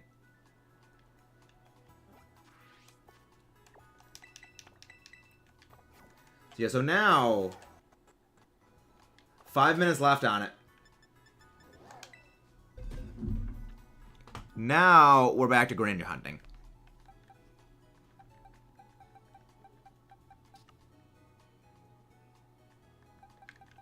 Now, we just resume the shiny Weeb Frog of Hunt. They are protecting their friend. No! They were not protecting their friend. They were actively seeking to sabotage me. Ankles broken, food stolen. Yep. You just break their ankles and steal the food. I mean, I'm more shoot the Bokoblin in the head with a bomb arrow, but that worked too.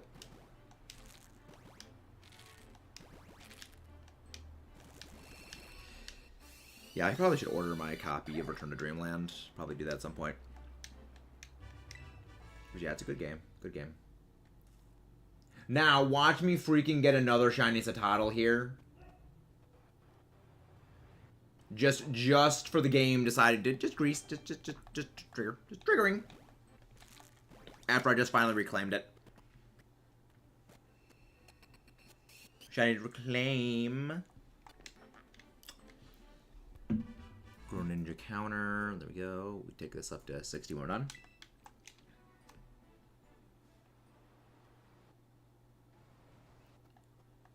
Okay, nope, neither of those are shiny. Neither of those. The good thing is now I'm done hunting pretty much on Glaciadio Mountain. So, because now what we're going to do is we're going to be hunting Cryogonal via Masuda method. That was the point. That was like the idea. I don't know. I think Kirby beats Link. Like, Kirby literally eats Eldritch Space Gods for breakfast. He just inhales them and they're gone.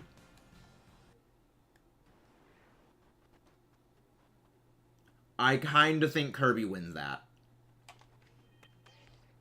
Because that's actually the reason why in World of Light, in like the Smash game, Kirby was the one to not get turned into a trophy. Is that canonically, he was like the only character that could actually have survived that. Plus, like, if Kirby just absorbs one of the Fierce Deity Link's, like, sword beams, he gets Fierce Deity powers himself. That is why Kirby is so dangerous. Whatever your strength is, Kirby will copy it and throw it right back into your face.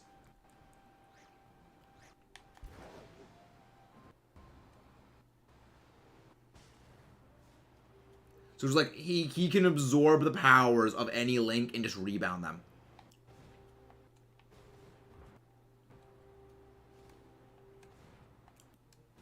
He's unstoppable. Kirby is just too powerful. How do you stop him? How do you stop Kirby?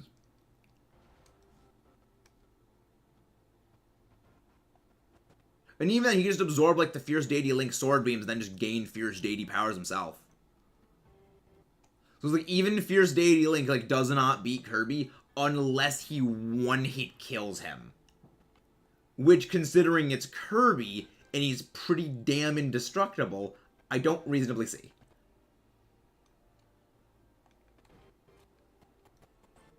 When Kirby survived, like, what, like a planet blowing up?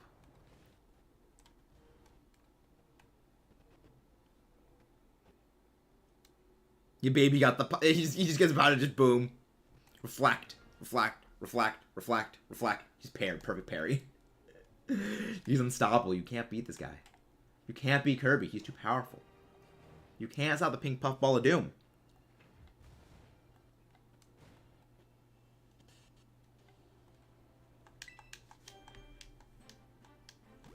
Again, he can eat the arrow. Kirby can literally just inhale everything and it goes away and doesn't hurt him. Just... Also, don't the arrows of light only kill, like, evil things?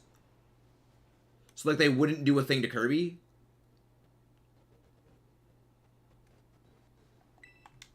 Because, like, Kirby is, like, inherently not... Like, Kirby is good. He's a good character. Like, he's on, like, the good alignment. So, wouldn't, like, the Master Sword's power, like, not affect him?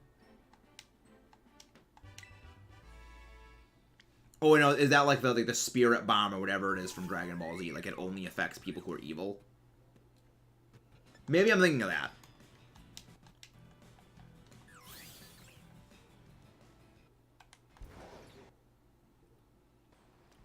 Yes, but he can still absorb anything. He can still inhale it. And that's the thing. Kirby is small. But he can just eat literally anything Link can throw at him. And then Link can't really do...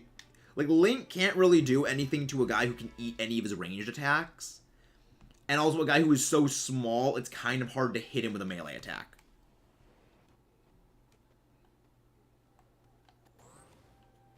Like, his only thing he can do is, like, bombs.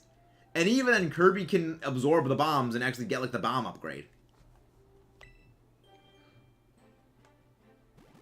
So it's like, Link kind of can't do much to Kirby. All Kirby gotta do is just absorb and just kill back. Kirby's terrifying. I love it. Alright, sandwich is done. This was a shiny redemption. Shiny redemption for the win.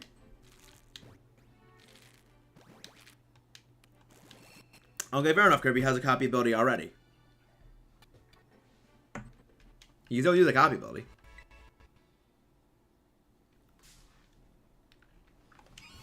And also, like, again, it's kind of hard to hit Kirby. He's tiny. Like, how is Link gonna be able to hit Kirby? Like, again, his only way is, like, bombs.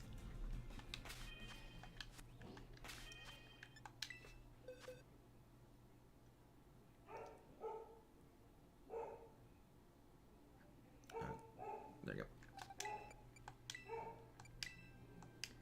Oh, yeah, this was good. We finally got the CETITAN. We got the Reclaim.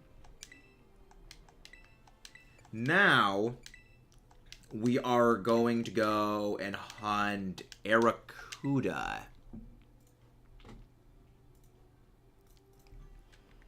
Which I have an Outbreak for. And also I can demonstrate this awesome thing about Walking Wake.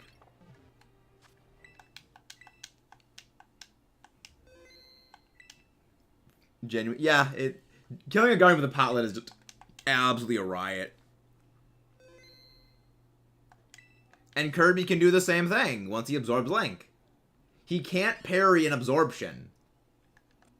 That's kind of the one thing, like, Link can't parry the absorption because it's not coming towards him, it's coming away from him. It sucks him in. Because Kirby can eat things that are bigger than him. Like, far bigger than him.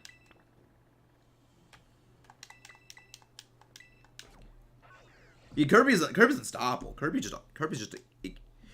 is a menace to the food chain. You can't stop him. He's too terrifying and adorable. We love Kirby.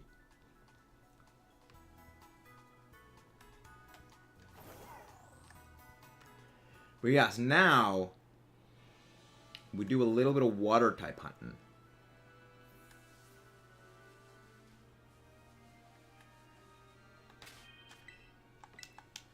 Alright, let me just make a quick check of Arracuda. Cerebi Arracuda.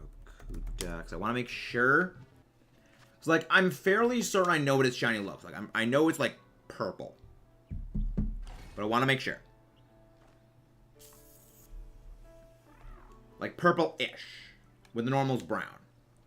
I love how just absolutely freaking massive Walking Wake is. It's just like, it's huge.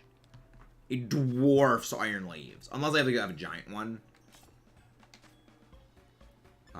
Cucumber, pickle. Okay, I'm out now of, pickles.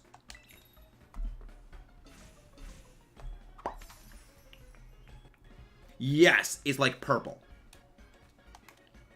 Like, it should be very easy to identify it.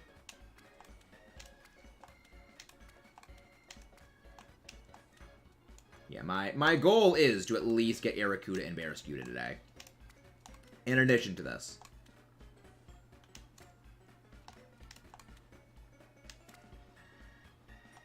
Take a pickle. Take a pickle. Take a pickle.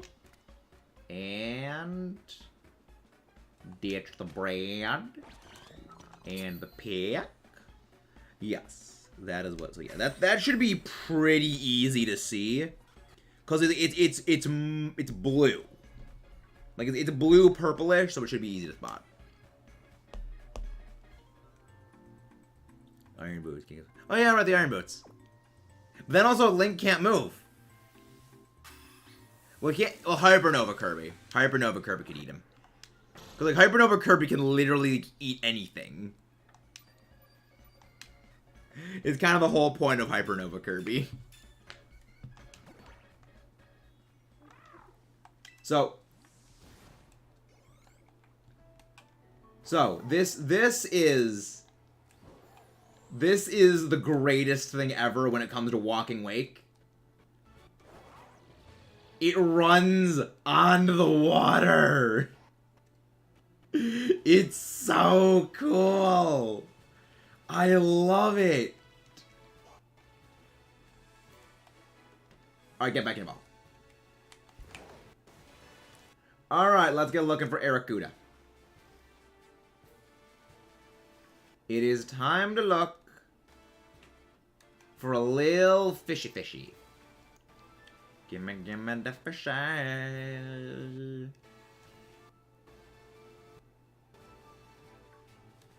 Yeah, we need 2 of them.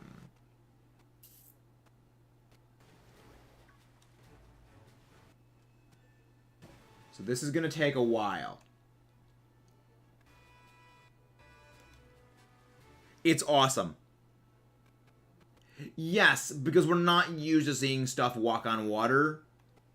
Because, like, every time something swims, or it's on the floaty. But no, it actually runs on the water. Or it's flying over the water. It looks... I love it. It's, like, it's so great. Like, it looks so awkward. But that's kind of what makes it amazing.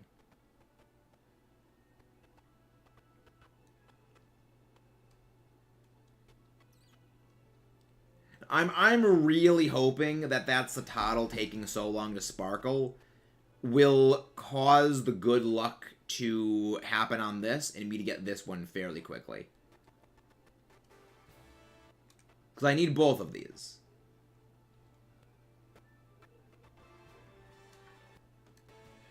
And actually, speaking of, like, Barrascuda and Aracuda, I'm kind of surprised, because I remember when it came to, like, before Scarlet Violet released, in a lot of the preliminary thoughts on terastallizing, a lot of the big competitive brains were thinking, like, Swift Swim Rain Sweepers were just going to be absurdly omnipresent, but it just never happened.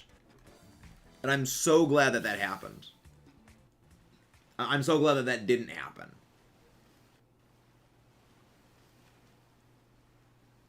Because, like, freaking Barrascuda not having, like, being utterly Supremacy of Doom, I'm glad.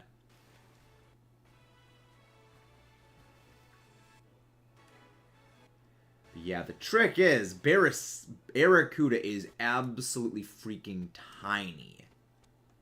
So spotting it is going to be a tricky.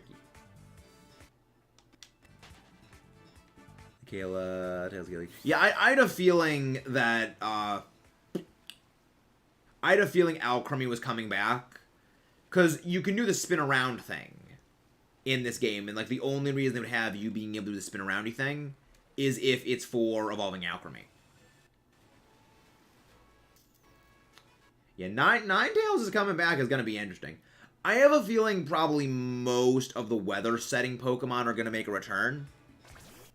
Can move unknown substances. That's definitely by throwing things at them. Kirby can just eat everything. Kirby just is unstoppable.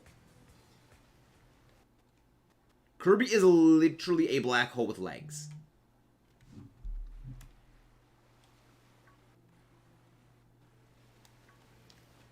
He's a menace to the food chain. We love Kirby. But he's a menace to the food chain. He's a menace to everything that exists. We love it. Yeah, Aracuda is definitely the way of hunting this thing, as opposed to hunting for Barrascuda. Because Barrascuda's shiny does not change nearly as much as this one does. So, like, it would be much, much harder to spot.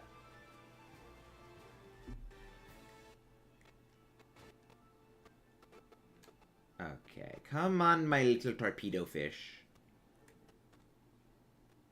Come on, you little freaking torpedo fish.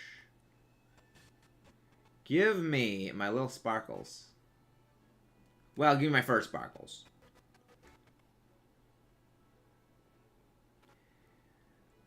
The other thing is that it gives me, like, something to hunt later, so, like, I can do that on later days when I don't have a hunt. So there's that, which is a plan.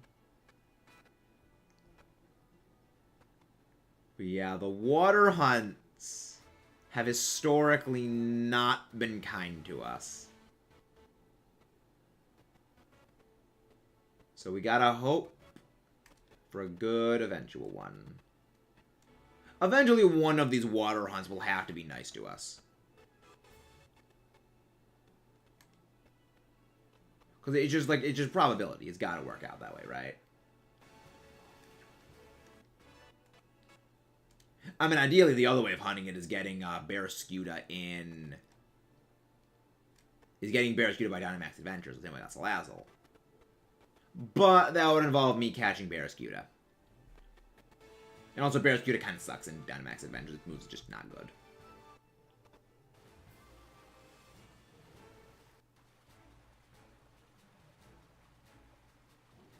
The one thing Kirby Games have taught me is to never trust anyone helping. Yep. Yeah, Kirby Games is just... Anyone that tries to help you in a Kirby game pretty much always turns out to be evil. Unless it's like Meta Knight. Because Meta Knight helps. Meta Knight is a good help.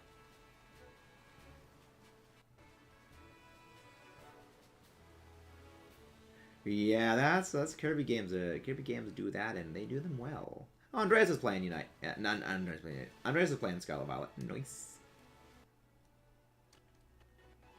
Come on, you little fishy fishy. Sparkle for me, fishy fishy. I am not gonna throw you in the air fryer, fish. That is what happens to Magikarp. So that way they will turn golden.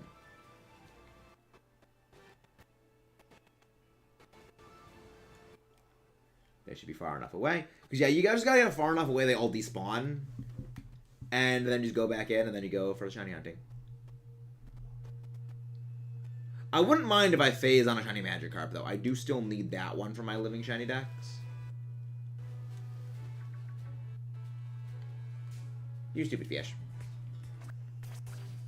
Yeah, honestly, like, there's so much great stuff.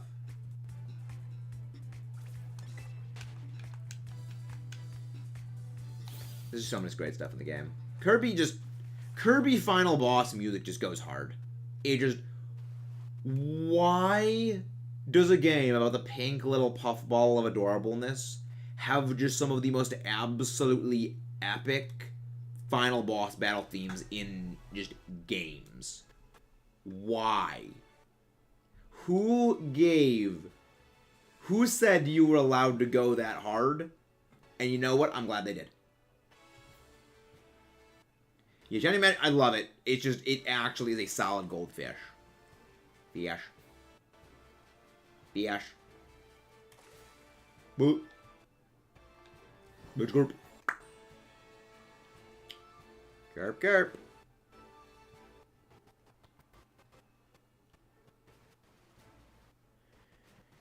Yeah, I think in Legends it also still had that, like, gold metallic texture on it. Oh, you snuck up on me, fish. Nightmare Remix for get some Morphonite is awesome. Yeah. I mean, again, Kirby music just goes super hard. It just goes super good.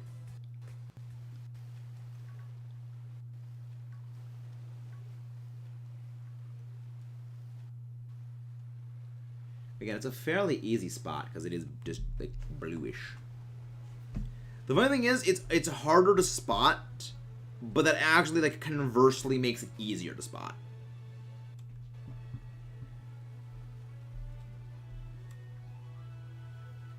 Because it's darker, so it blends in the water a bit better.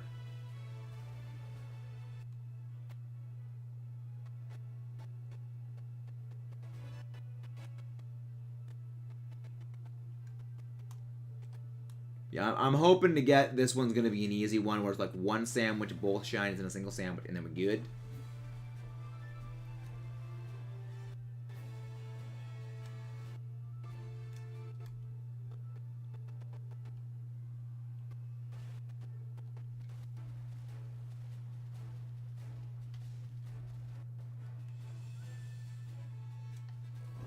Okay, no, this is not far enough away. I do need to actually go over here then.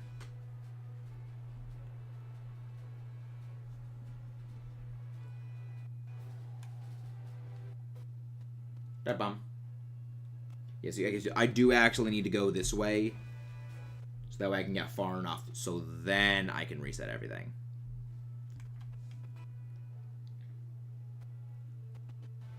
I guess your spawn radius is actually quite bigger than I expected it would be for this area.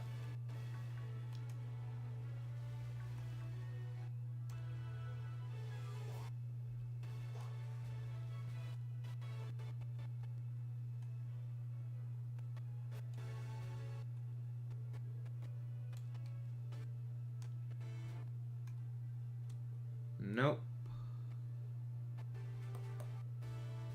Again, if it needs being done, I will Masuda hunt it. But the other good thing is that I still have Surskit I can get.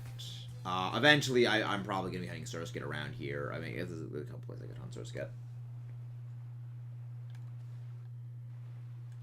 Yeah, basically.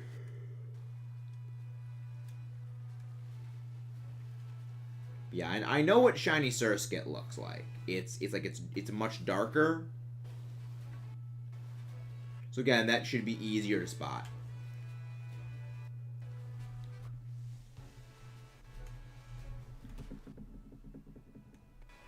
Also, we can get magic. There's a lot of water types we can actually phase on. So I guess actually like phasing wouldn't be the worst thing in the world. Because aside from Psyduck, we actually need all of these water types.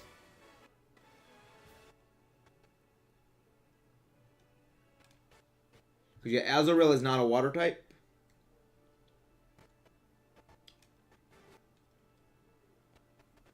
I thought that was one, but it was a ripple in the water.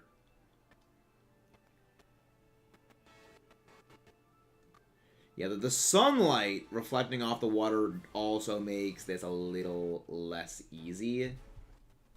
Because the little wave ripples look a bit like the way Arrokuda moves. When Arrokuda is just like when Arrokuda is like on the surface, it kind of looks like it.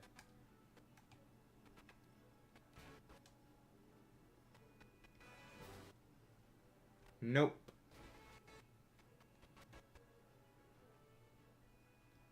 Why are we getting freaking more Psyduck than we're getting Arrokuda?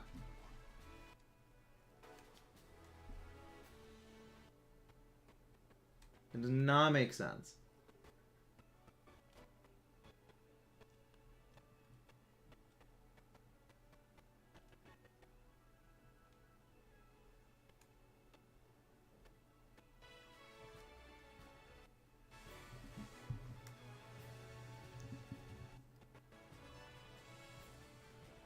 The Trader Mangalar mask is easily one of the only masks that really fits.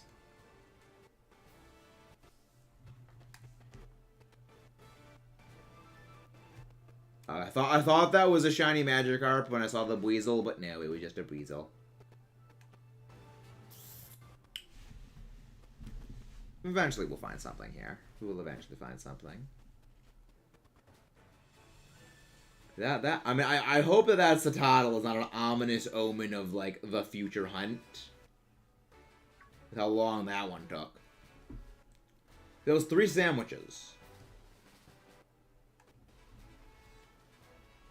So, well, we're over we're about 2 hours, 15 minutes in about at this point.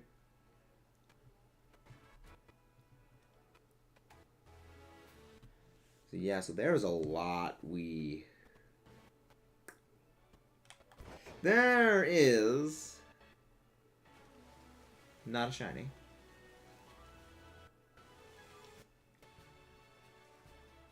Yeah, but I hope we get it on this.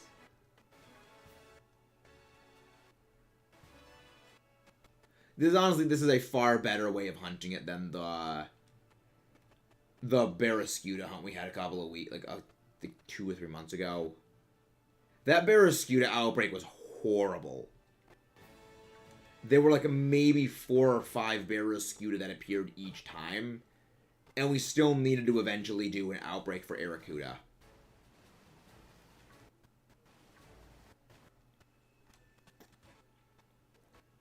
Yeah, I'd rather do it this way.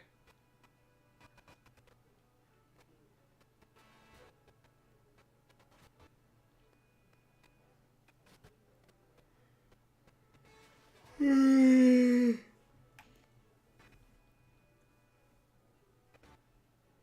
go. Okay, that despawns them. And then we go back in. Nope.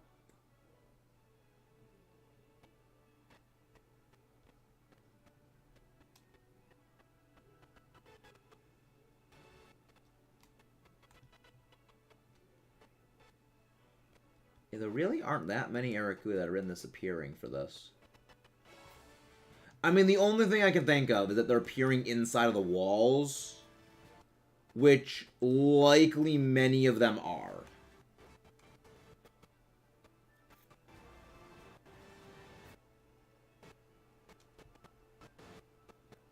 So it is possible there's a good number of them that are appearing inside the walls that we just simply can't see. Which also means likely a shiny could eventually appear inside the walls.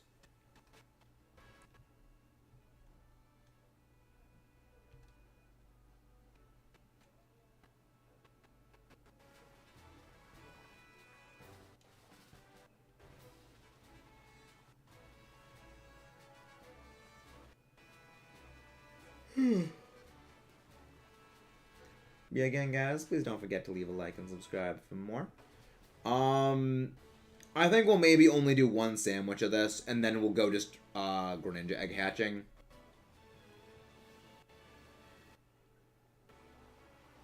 Yeah, I feel like when it comes to Arakuda, we'll do this hunt gradually, in that we'll do this, we'll fight a couple of them, we'll do a sandwich or two, then on another day, we'll do it again. And then we just, we do that, I think. Is that what we're going to do for it?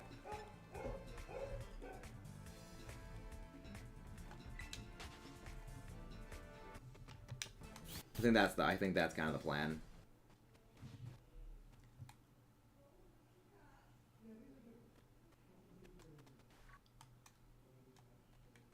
Not going to see that. Nope. Stupid fish.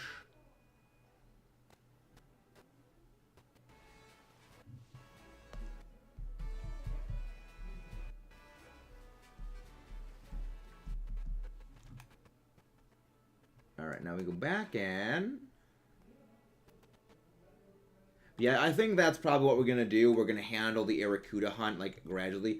Same, I think, for some of the other water-type hunts. The shinies not making a sound didn't make it hard for shinies to hunt most Pokemon at all, even though I thought it'd be... Yeah, they don't really... Kayla, the only way to get a Rockruff with own tempo is you need to breed one where the parent is a Dusk Lycanroc.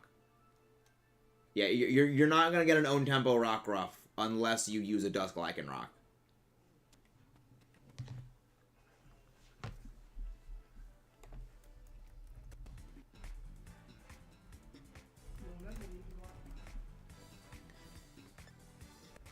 Yeah, you need one of the parents to be an own tempo Rockruff for that, and you breed it with a Ditto, because that way you will only ever get Rockruff with own tempo as the ability.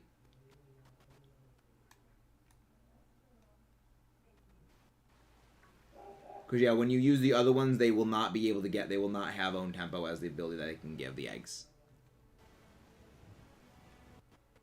That's, that is the unfortunate way that it works.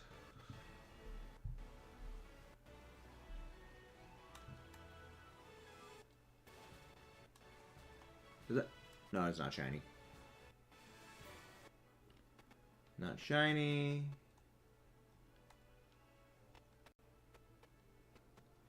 But yeah, so we are going to be tackling the fish hunts gradually, in that when we get an outbreak of a fish, We'll do maybe like one or two sandwiches, then we'll like just go do something else. Unless there's nothing else going on, and then we can, okay, then we'll probably just like hunt exclusively it. But I also will be real, these water type ones hurt my eyes. I think they might be talking about you don't know about the own tempo thing. Yeah, the only way to get an own tempo Rockruff is to have a parent that's a Dusk Lycanroc and breed that down. If you have like Dawn, or if you have like Midnight or Midday, they will not have own tempo to pass down. So there is no possible way to get it that way. You need to have a parent that's an own tempo Rockruff. Because the reason why is that they're programmed as separate forms. Shiny Phalanx is good. I love Shiny Phalanx's design.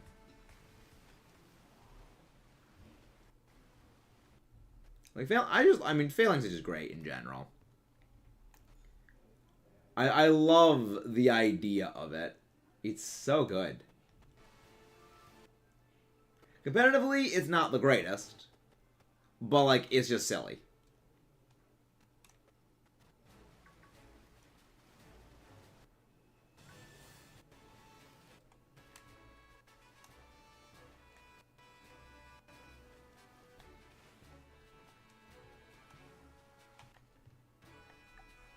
We do have Sparkle Power on. It is Sparkle Power activated.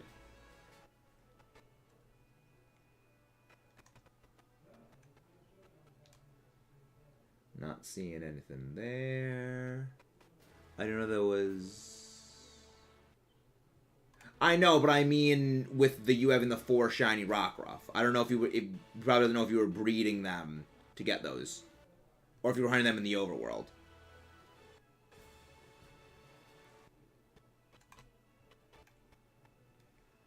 Okay, that is the only way to get it, unless you get a shiny Lycanroc.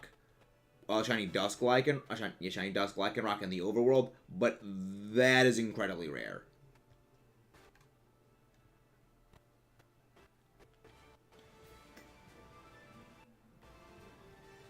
Yabera, Sciuta. You are going to be a pain in the Elite Battle League. So I guess it's fitting you're a pain right now.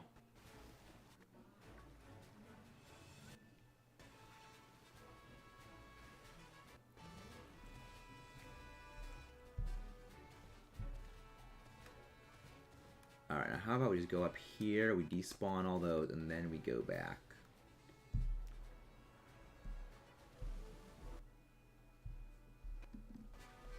Oh, okay, those ones that got in the wild. Okay.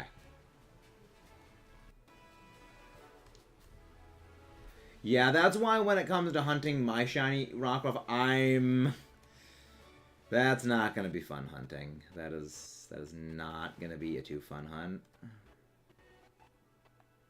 But I think it should be fine. It'll eventually be fine.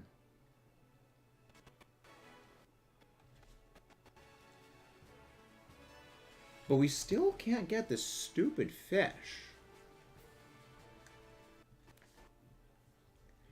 But yeah, so I think what we're gonna do is we're gonna hatch some more eggs after we finish off the sandwich. We'll restart and we'll go do another round of the Froakie eggs.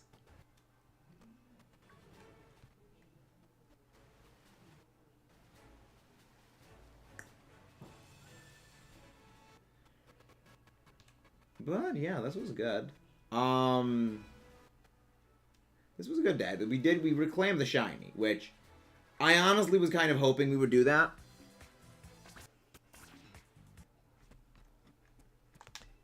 Which honestly, I think it might be how long it actually took to get the reclaim on that, because that was a very awkward spot to hunt in. Granted, all the water type hunts are also awkward, but I guess the other thing. It's awkward hunting, like, on the side of the mountain, and then do a water hunt, or both. Not the fastest hunts, I guess I should say.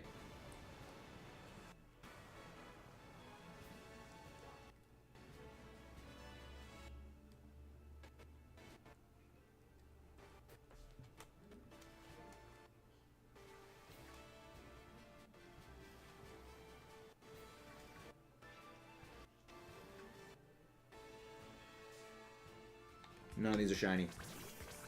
Yeah, if you can see the, like, pale streaks, you know it's not shiny. Because the other one's, like, bluish-purple. Purple or bluish.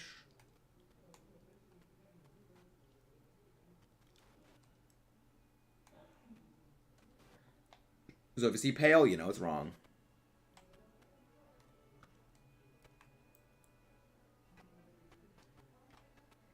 Let's go back. Why am I so tired? I got a good sleep tonight. Strange.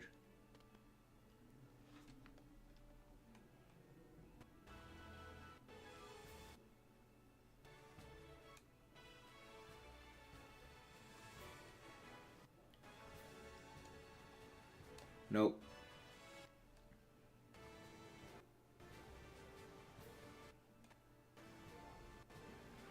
You know, I have to go over here to reset everything now.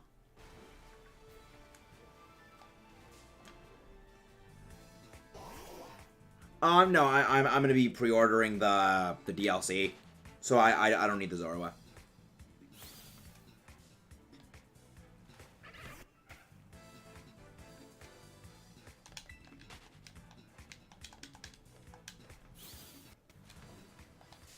Why is it freaking every interaction? I hate this. This is why I hate that Pokemon interact with you in the overworld. There. Let's climb.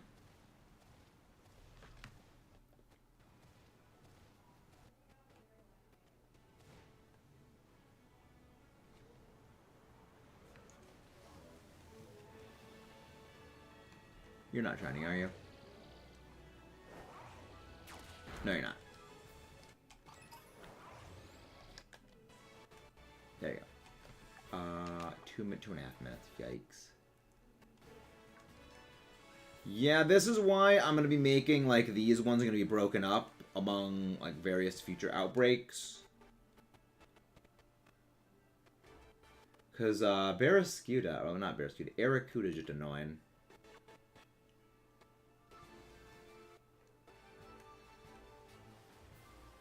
I mean, granted, that's all water hunts.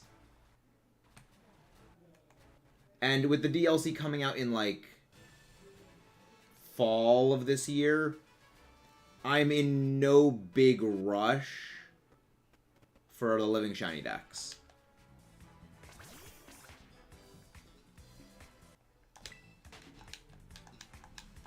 So that is also the play.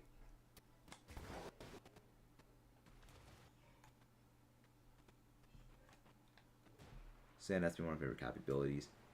Because it's coarse, rough, irritating, and it gets everywhere, Mudkip.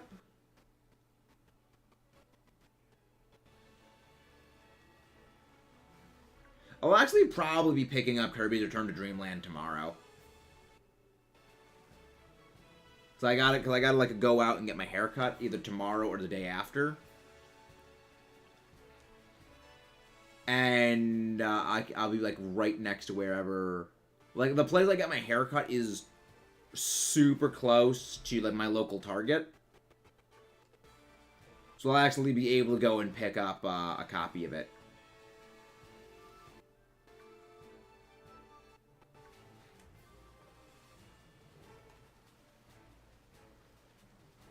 Just killed 2 birds with 1 stone. No. Ah.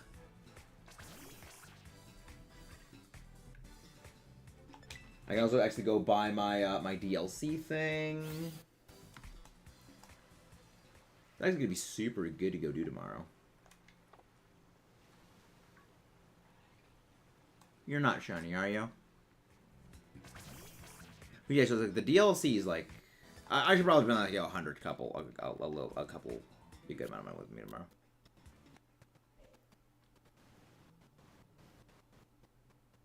I don't think always Kirby just running up to people and just throwing sand in their eyes. Kirby's just great. We love Kirby.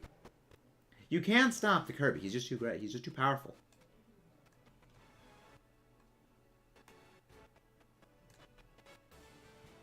And I think that is going to be...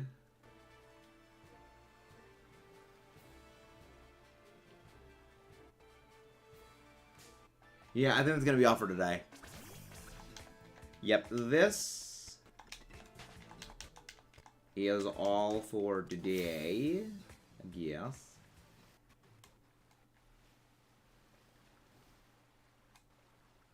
Yep.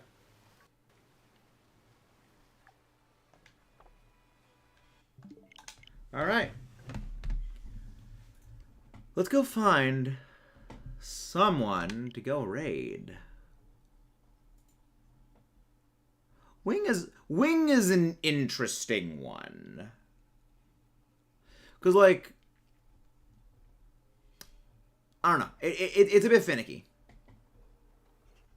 So it's a little finicky.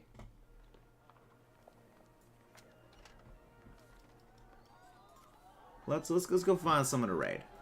But thank you guys for tuning in. If you guys haven't, please don't forget to leave a like and subscribe for more. We raided Shining Umbreon yesterday.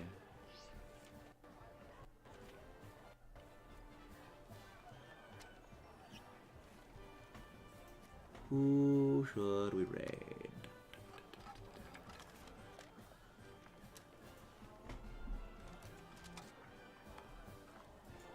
Ooh.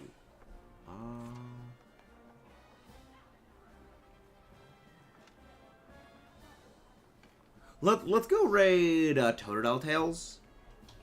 We haven't raided them in a long time. So I'll see you guys then.